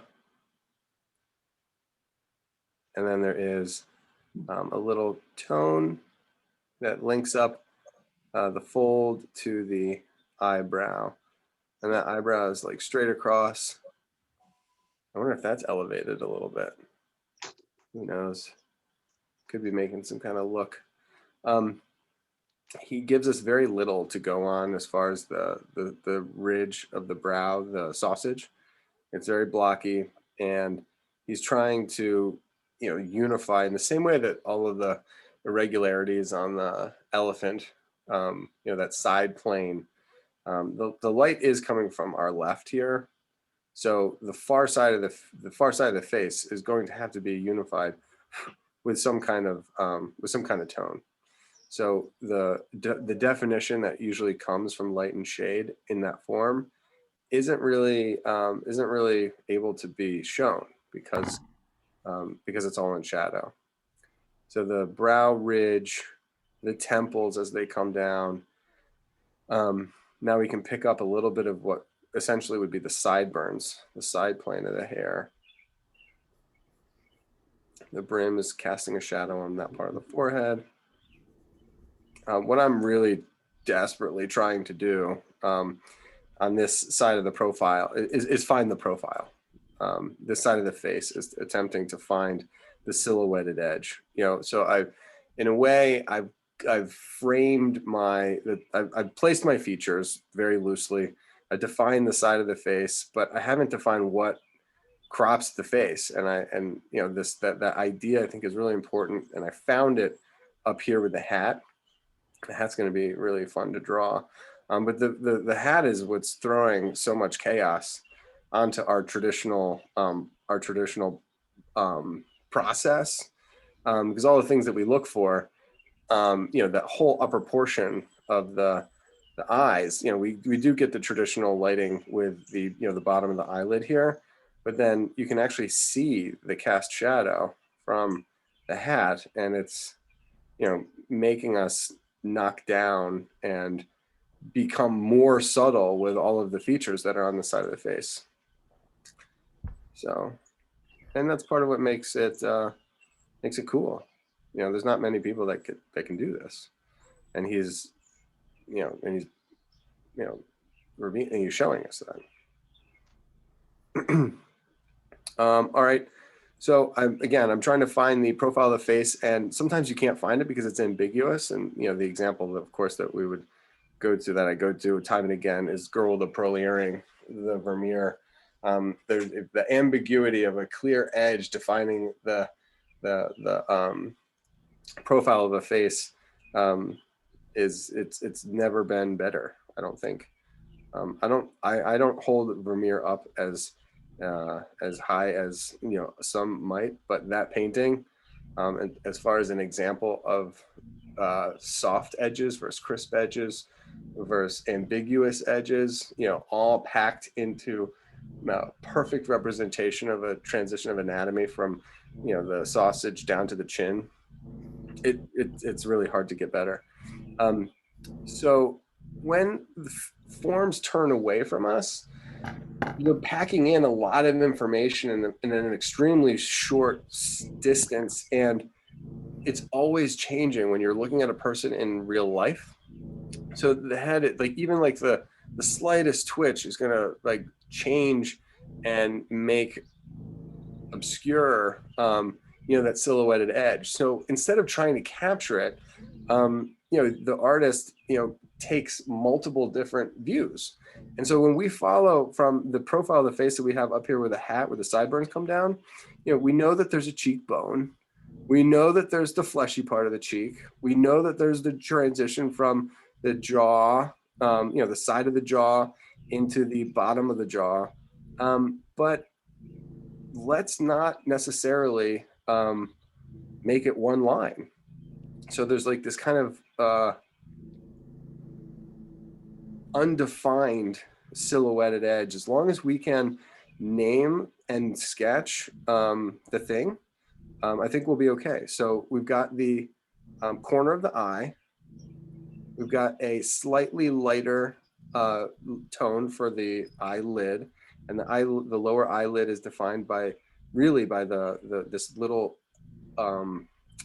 elbow mark, and then there's another one, and all these lines that are able to exist in here, then they flatten out, are all able to live there because there's so much other tone. So we get this curving marks going from the side ridge, the sloping of the bridge of the nose leading into the cheek. And then these horizontal lines that he's putting in here, they're bold ones, they start in the front of the face and they go over the transition, and then they even go out into the hair. Yeah.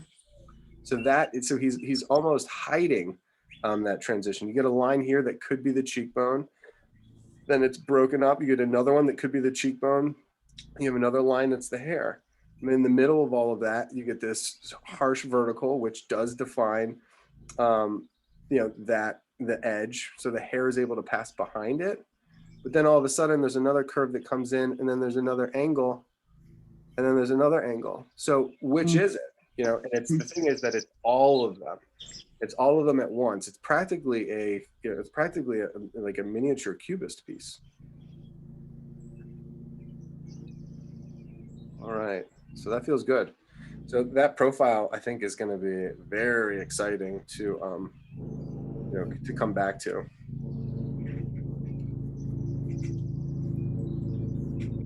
The elements on the far side of the picture. So I just spoke quickly of the sideburns. There's hair. Now I think this mark here is the brim of the hat that's turning around the corner. We'll come back to it. And then there's either dark hair or a deep crevice from the base of the brim of the hat.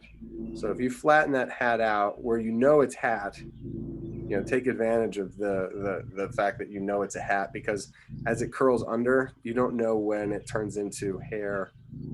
I guess it probably creates a dark background for these curls that are coming out of the side.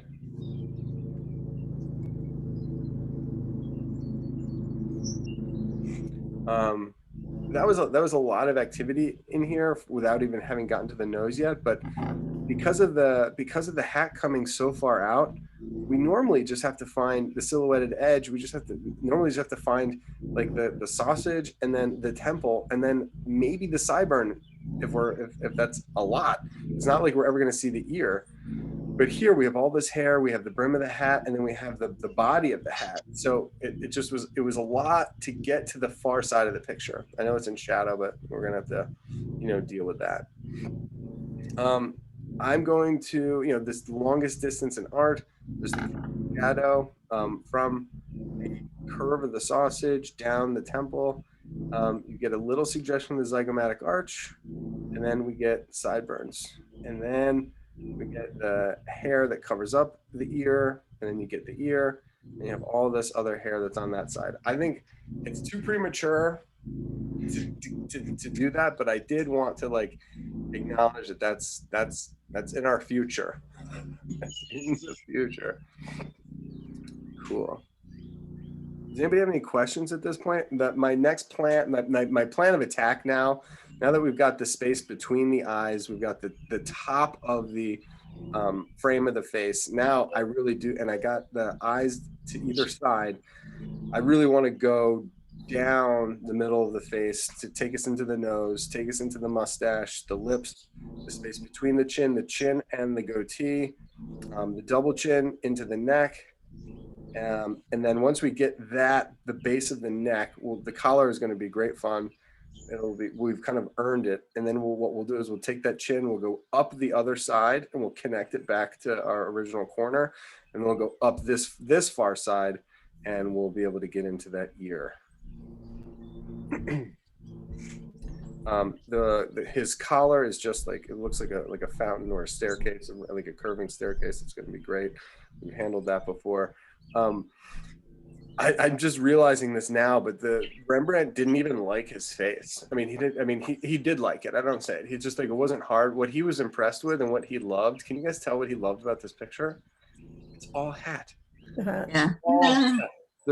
there's like shading, he's coming in, he's erasing, he's removing, it's got midtones, it's got cores of the shadow, it's got every little like ripple. And I mean, he was doing a portrait of the hat, and he just so happened to be sitting there wearing it. That's so this is that's so cool. I wonder if the etching follows suit.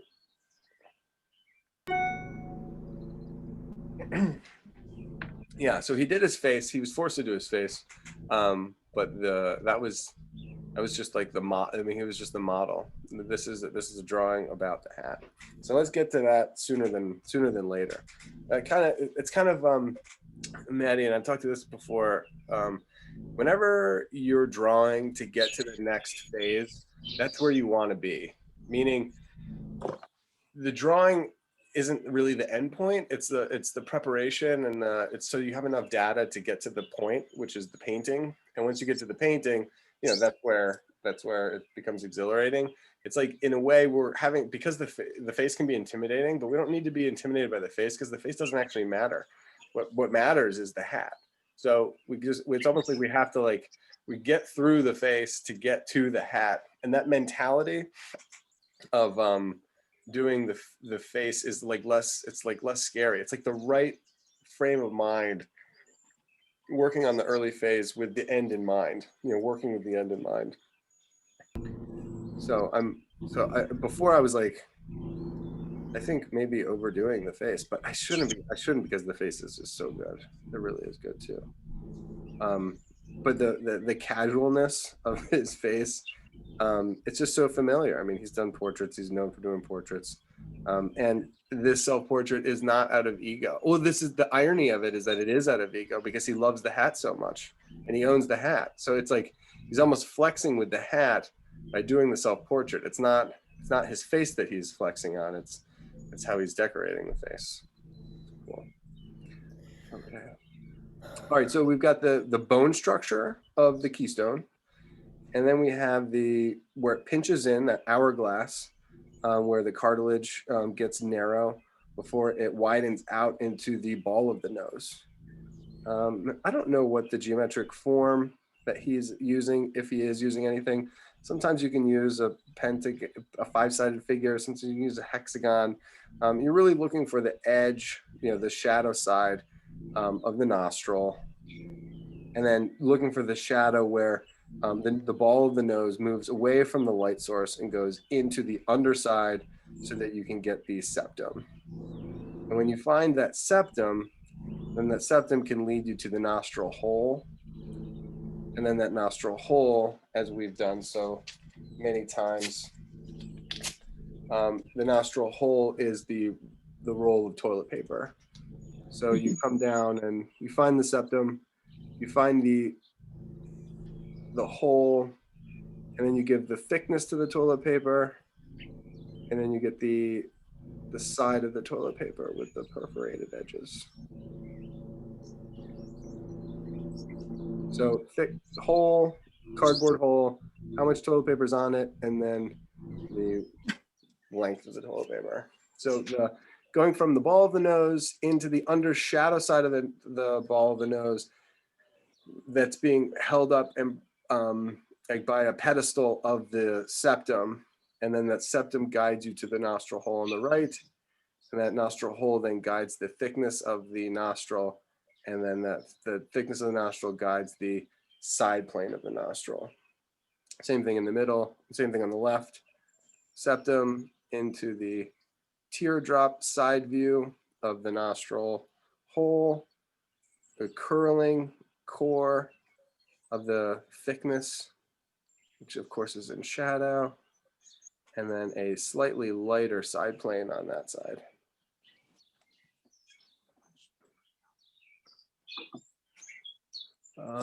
I wonder if I made the nostril flare comes down a little bit lower, and then that nose itself, before we get there, the nose itself is throwing a shadow on the mustache and the upper lip. So I'm going to draw the upper lip with the philtrum, looking for that Cupid's bow where the start of the upper lip is. So I now have the Cupid's bow, which is that tie shape between the nose and the mouth. And luckily, the line where the lips are touching corresponds with my original estimation, which I'm praise the powers that be for that one. And I get the corner of from the where the lips are touching, you get the middle of the upper lip, and then the length on the left. And the mouth is going to be larger on the left side than on the right side because the whole head is turned. And then he's got this flat plate, almost like an angled, what is that called? A solar panel, angled solar panel of the lower lip. And then he uses a little line indicating that there is a tonal difference between the skin on the lips versus the skin on the regular face. Now, he looks really young here, and I haven't really changed anything, but I think once I add the mustache, and he uses the mustache and the shadows at the same time. So following the style of the time. It's like there's a little handlebar over here. So we've got indications of where the mustache is. Now, if you follow the angle, the light source again, we're going to get the shadow of the nose, shadow side of the nose, and then the nostril, which is in shadow, and then you get the cast shadow. So the nose itself is blocking all of this light from hitting the upper lip and reaching the other side of the face. There's this little triangle of light. I guess it's actually more of a square of light on that cheek. You know, it's below the shadow from the brim of the hat, and it is on the outside of the cast shadow from the nose, and right before the side of his face turns away from the light source and goes into the shadow. Rad.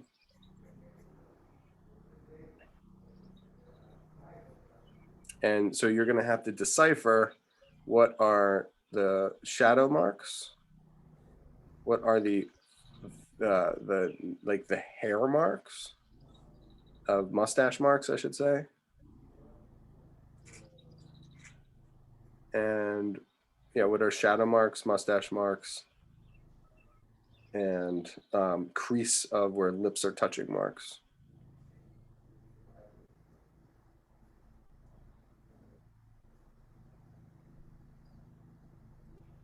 And I think overall it's okay if, I don't know. I was going to say it's okay if you don't know, but why not know? The core of the shadow right here on the bottom, this little bottom nostril flare is great. Really lets it go dark there.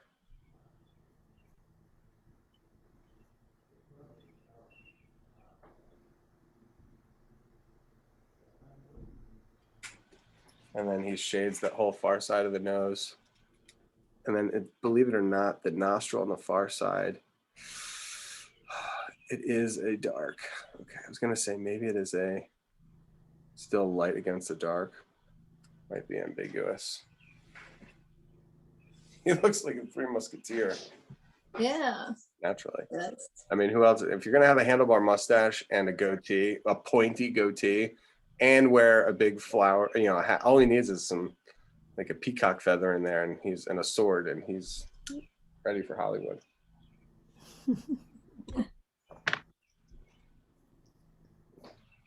There's a little gentle, the cast shadows and the dark marks are kind of the easy ones, you know, the shadow side of the face, because you can go heavy and it's going to be okay. Where the subtlety comes in is in, you know, we're not quite there yet, but when we get into the features on the light mass, you know, I'm talking about this little gutter, you know, the side of the nostril, the little trough, or the little gutter from the crease, that fold. What's it called again, Stace? You know that one. It's a little fold at the corner of the mouth. Stace, you're muted. You're on mute, Stace. That's called the nasolabial folds. Yes.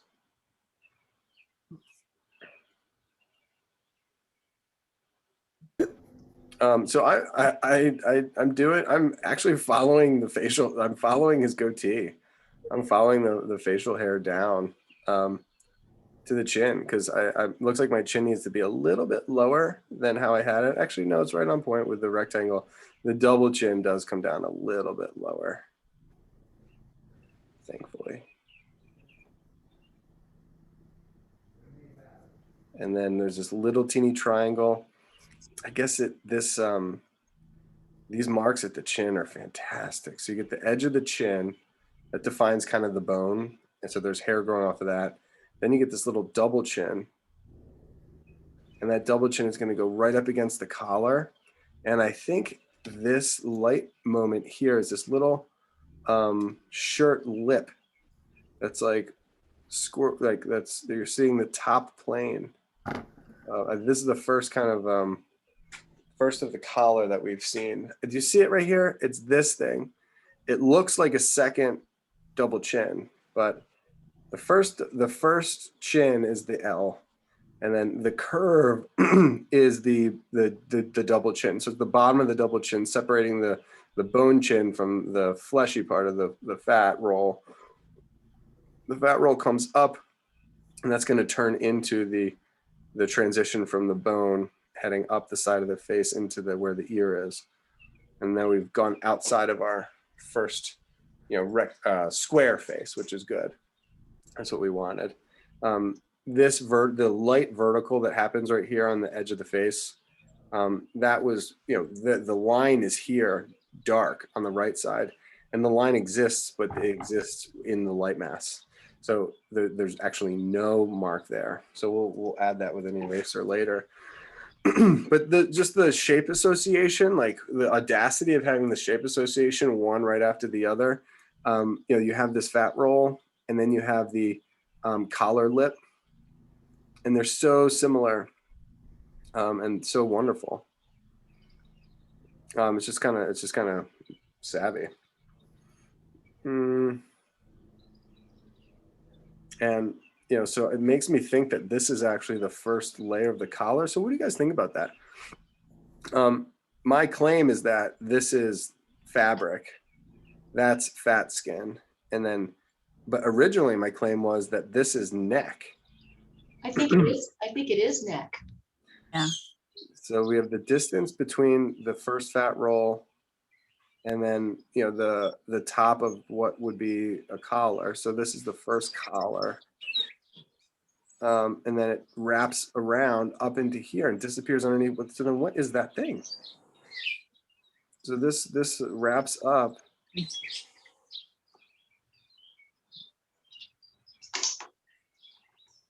Or, flat, curls up and disappears behind. Doesn't make sense. And then this is chin here. One has to kind of know what they were wearing in those days. Right. And the aggressiveness of these vertical elements here remind me also of like marks that he would make because of the clothes. But I don't know. But then then up here, is this neck? Let me get a fresh scrap sheet. I guess I can use my little elephant sheet here.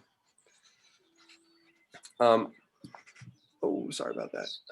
That's the only liability, is that it bumps. So I'm just going to quick do a mock-up of how we're going to get the staircase of the clothes. So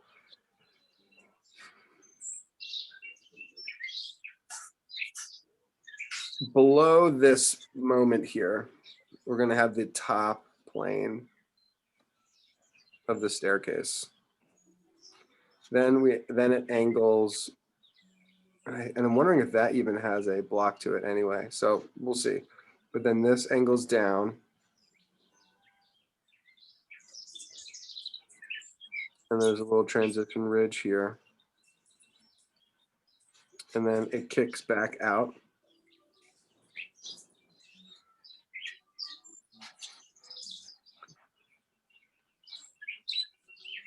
And then it curls under.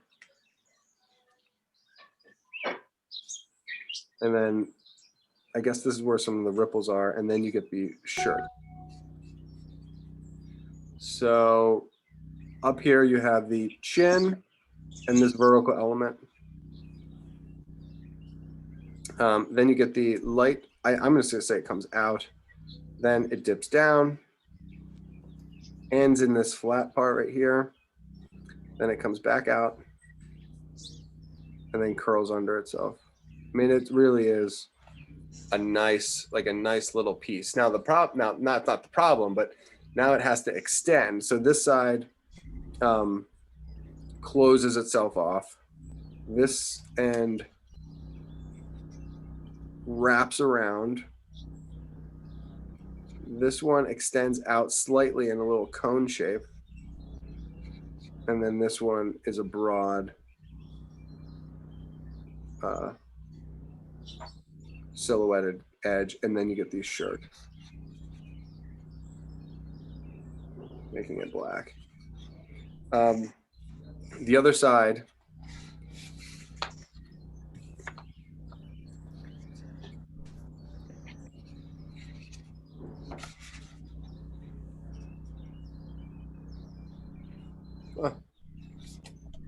don't move.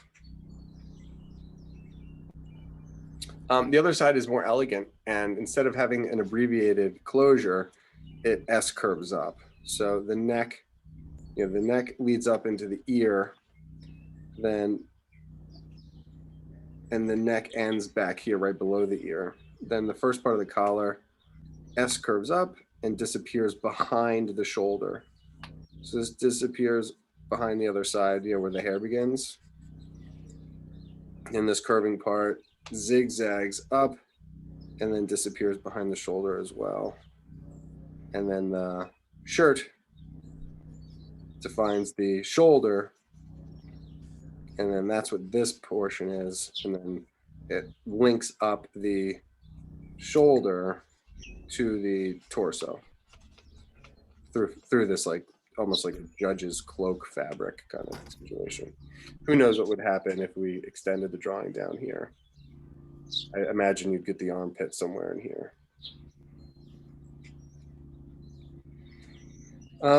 And these lines, the contour line, the X direction describe the lengthwise, and then the Y direction helps to give you the texture of the fabric, and frankly the tone of the fabric too. The fabric is light, where the shirt is dark, and then he's got looks like some kind of a ponytail that comes down the back. Does that all make sense? Yeah. Yep. Okay, cool. But it's just it's really pretty. I mean, it's just like this, and the form begins from this neck, or maybe it's a tight collared t-shirt. I don't know. Let's just say maybe that's just a. Ooh, could the hat have a strap? No, maybe it's just a mistake. It could just be an uncorrected mistake. All right, so I'm going to follow this front, the center, as I always do. Edge of the neck, front collar.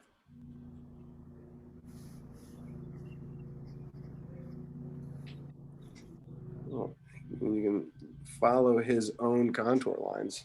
I like when my concept drawings, are exemplified in the actual work itself. It shows that this is his thinking. There's really no other way of doing it.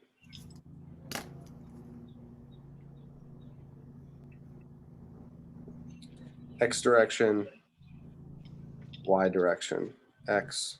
I'm going to follow the X defining the collar, running up to this shoulder, and that disappears abruptly. So there's that side plane. Ooh, I wonder if it does pass behind. That would be nice.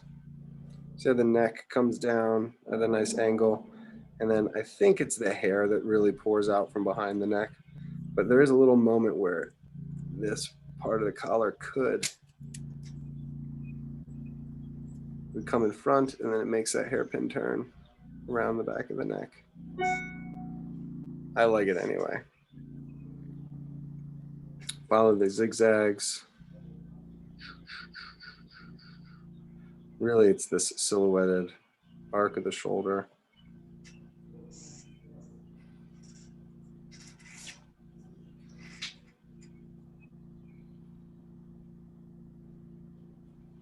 I'm using some of my X marks. X and then Y. Make that higher. There it goes. Really turn that. It's a cone. It's a cone because one side plane is this way, the other side plane is this way, and then the fabric really turns aggressively. So that's why you get the conical form of it. And this form really is like more of like a cylinder. And then this turns into cones. Not cones, what am I talking about? Prisms. This is zigzag that I made here. Prisms.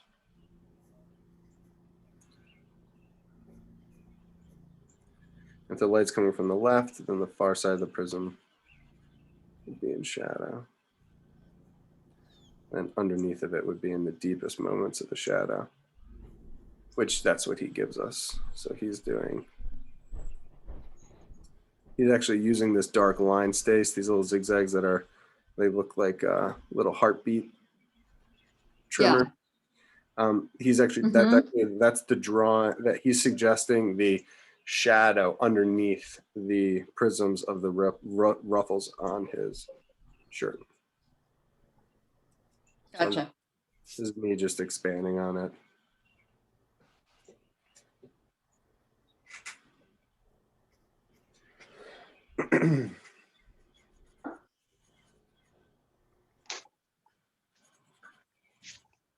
No. I just looked at the clock. It's 1/4. Yeah, I have to go. We haven't even touched the hat.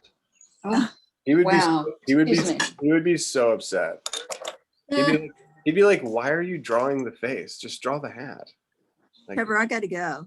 So okay. Thank you. This was great. Sure. I'll send you the video if you want. I'm sorry? I can send you the video if you want to watch the end. Oh, no, that's okay. I already did that.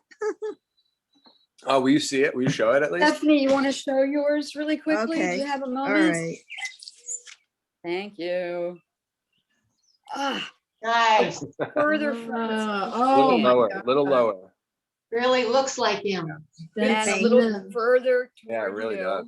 Wow. and up. No. Up. Don't go anywhere. A little closer to you and freeze. Yep. Thank you. Yeah, that's You're lovely. welcome. Hi, everyone. Thank you so Bye. much. Bye, Stephanie. Have a good See you day. next week. Okay. Yeah. Bye. Bye.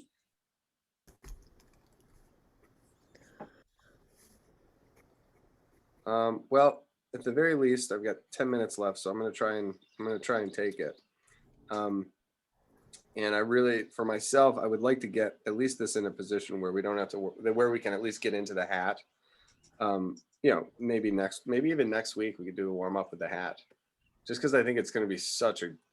Oh yeah, that would be a good warm up. Yeah, I think the hat would be a nice warm up after all of this. Okay, so I'm going to travel up the side.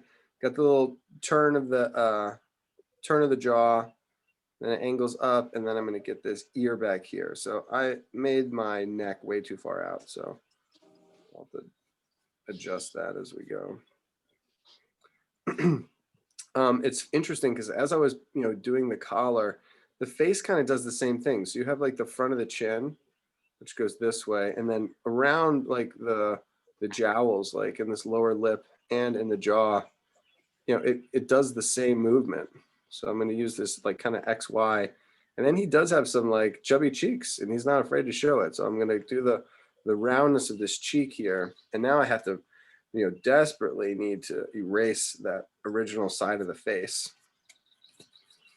Okay, so here we go. We'll get into the, I'm going to reorient myself with what's been done.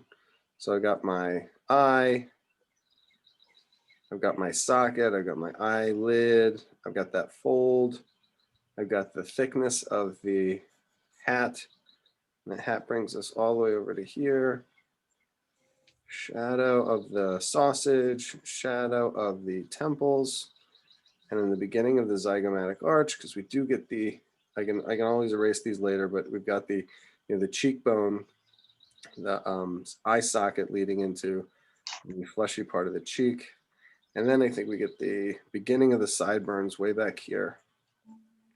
And the sideburns help lead us into the inner part of the ear lobe. And note that he really does know ears because there's this little light part that is the tragus. And the tragus comes down, and then he's got the suggestion of the ear lobe, and then the back of the ear lobe, and the leading into the helix. Before we get into the helix, the hair crops it. And then we have the hair coming from the back of the head. The only question is whether this ear is in the right spot. I'm going to move it in.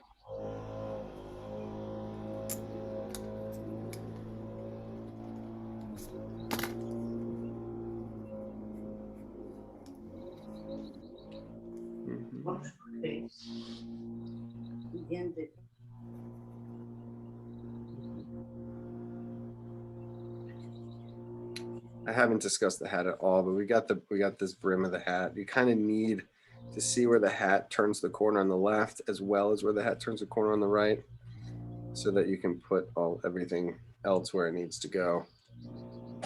With these curls coming down behind the ear, and then I think it's a ponytail.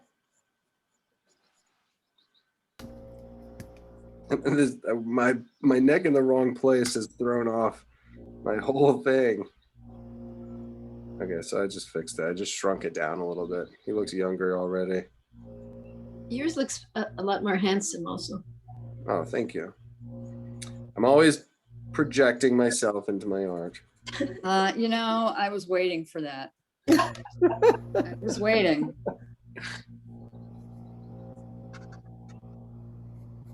Trevor, I have to You gotta roll run out to take care of Tucker. Tuck, good boy. Stacy, show us what you have. That must be Renee. It is. Show us what you have. You can't leave Yeah. until you show. Okay. Well, Rules. New rule. Let's do it. It only applies, it doesn't apply to me though. yeah, right. All right. That's what I live by. Apply to Okay. me. Well, The rules it's apply really, to really, me, really- not to me. sketchy. So I'm sure you'll understand. Nice. Very Oh, nice. All right, Get closer. you Get go a little closer. closer. Nice. You did the hat. Good. Yeah, whether you do the hat or not, I think it'll be a good one to warm up with. You know what's funny Yeah. is that it's the style of where's my phone? Oh, it's time lapse. I'll stop this one because I'm not going to do it anymore. Before I run out, Adele and Reading and Grace and Maddie, would you like to show yours, even if it's not finished? sure, why not? I'm going to stop the share. So My guy looks really fat. Yeah, mine looks nothing like him, but I wanted to really, really, really try to zoom. Reading. yeah, Adele, I pinned you. Reading. Look how fat his It's not face really- is. I'm like, Now, hold on. Let me pin Rini Oh, now. I like the fat face. Oh, nice. No, go back. I missed it. She's so friggin' just did it. fast. It's like now you see me, now you Okay, don't. great. Yeah, that's sweet. and I gave him all sorts of hair and just, But I want to work on that hat next week if we can. do Yeah, that. we will definitely. That'd be great. Yeah. Okay, Adele, you're up. Okay. Nice. Oh gosh, it looks exactly like him. It's got the Yeah. same, it's got the similar Yeah, that's vibe. great. I finally got the mouth to be similar Yeah, lovely. expression over there. That's one of the hardest things for me. So Adele, if you look at, there's an artist named Hans Memling. Yeah, Hans Memling, amazing portrait painter. I don't know if he's like Renaissance. I think he's Renaissance. And he might be French. I don't know. But what he does to his pictures, and this is not a criticism, it's just an observation. Your eyes were a little bit higher, spaced out than the bottom of the nose. I felt like from that angle, at least, that it was like the eyes were higher than the nose. If there's a place where you can distort, where you can actually make that separation and it benefits the look of the sitter, that's it. It's that place. And if you can see the example, right, you can see the artist, really, taking advantage of that, almost like a secret in Memling's work. So anyway, that was really good, really good. And Rembrandt probably would have served himself well to have done that. All right, Grace, you're up. Great. Please. A little bit flatter and closer. Perfect. Oh, nice, Grace. Nice. That is really nice. Yeah, so nice. Like Richelieu. That's style. You got some stylization going on in there. I know. Nice, great. Wait, Yeah. That was interpretive. I love that. Wait, why? What did you see that I don't Hold see? it back up. Some real, it's stylized. Like his shirt looks really cool. Like I want one. Yeah. Really? Yeah, Yeah, man. yeah. You mean his clothes or his mustache? Yeah. That's funny. I don't see it at all. You could the one little fix that could help. Yes. The brim on, the light side of his face. I guess it's the left side. That brim, if you extend that brim a little bit, then the base of the hat goes out a little bit, and then he'll get a little bit more hair. Just look at where the hair starts, where the hair ends. The right side of his face. Yes, the right side of his face, Okay. the left side facing us. It just looks like it could be a little bit wide, a little bit more hat, a little bit more hair, a little bit more brim, just like a little bit more on that side of the face. And then, if you notice the hair, the brim, the side of the hat, all are in those midtones. Okay. So that'll be I have to go, ladies. I'll see you later. See ya. Greenie, take care. Thank you for everything. Yeah, sure. Maddie, can we see yours? Did you sketch this one or were you working on other stuff? Great to I see you, was Renee. too busy doing the video. I'm sorry. That's It okay. was Was the video good? Yeah. It was actually kind of hard to do because I had to like download a bunch of apps and everything, and like it was just so annoying. So, yeah. But besides that, I thought it was pretty cool. I sent it to you, Trevor. So You did send it? Yeah, I did send it. Oh my God. Send it. Okay. Yeah, let me get this. You guys got to see it. And then I also have, edit. I'm going to send you the raw material for this, for the time lapse of this portrait. Okay. I think it did turn out all right. Great to see you, Maddie. It was really good seeing you too. Take care. Trevor, thank you so much. Ladies, next week. Bye, Stace. Thank you. Bye, Stacy. You're going to show us Maddie's, Trevor? Yes.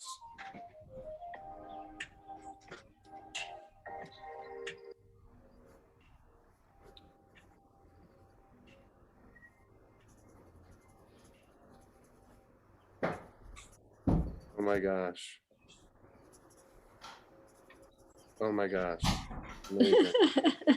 Okay, hold on. Let me get the screen share back up. So you made two. Yeah, I made two. I made yours like separate, and then I also made one like your version and my version to kind of like compare the. It's so great. Okay, let me make sure it's in focus.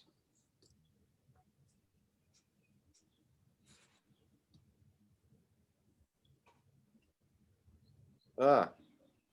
Oh my God, why is this being like that? Okay.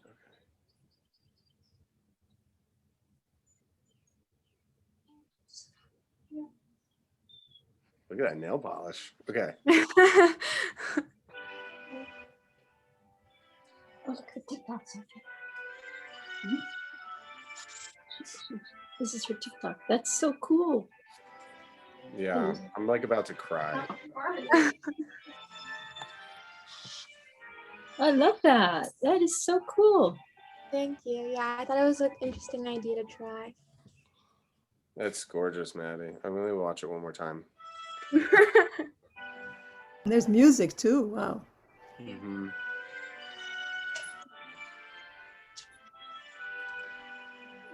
POV.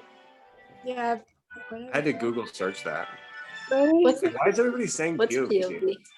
Point of view. Ah,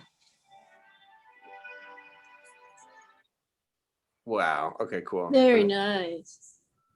then this one was mine. And that was just yours. I just, yeah.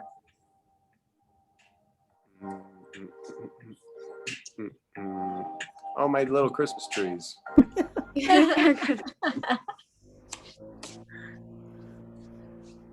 That's great.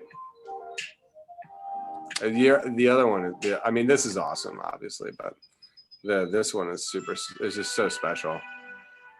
Yeah, I can do another one. Like I can keep on doing them if you want. For Right.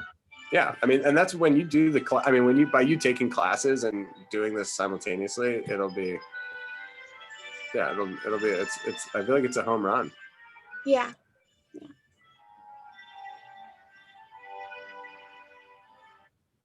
All You right. really captured that sort of cross-eyed look that elephants have, which gives him a very elephant look.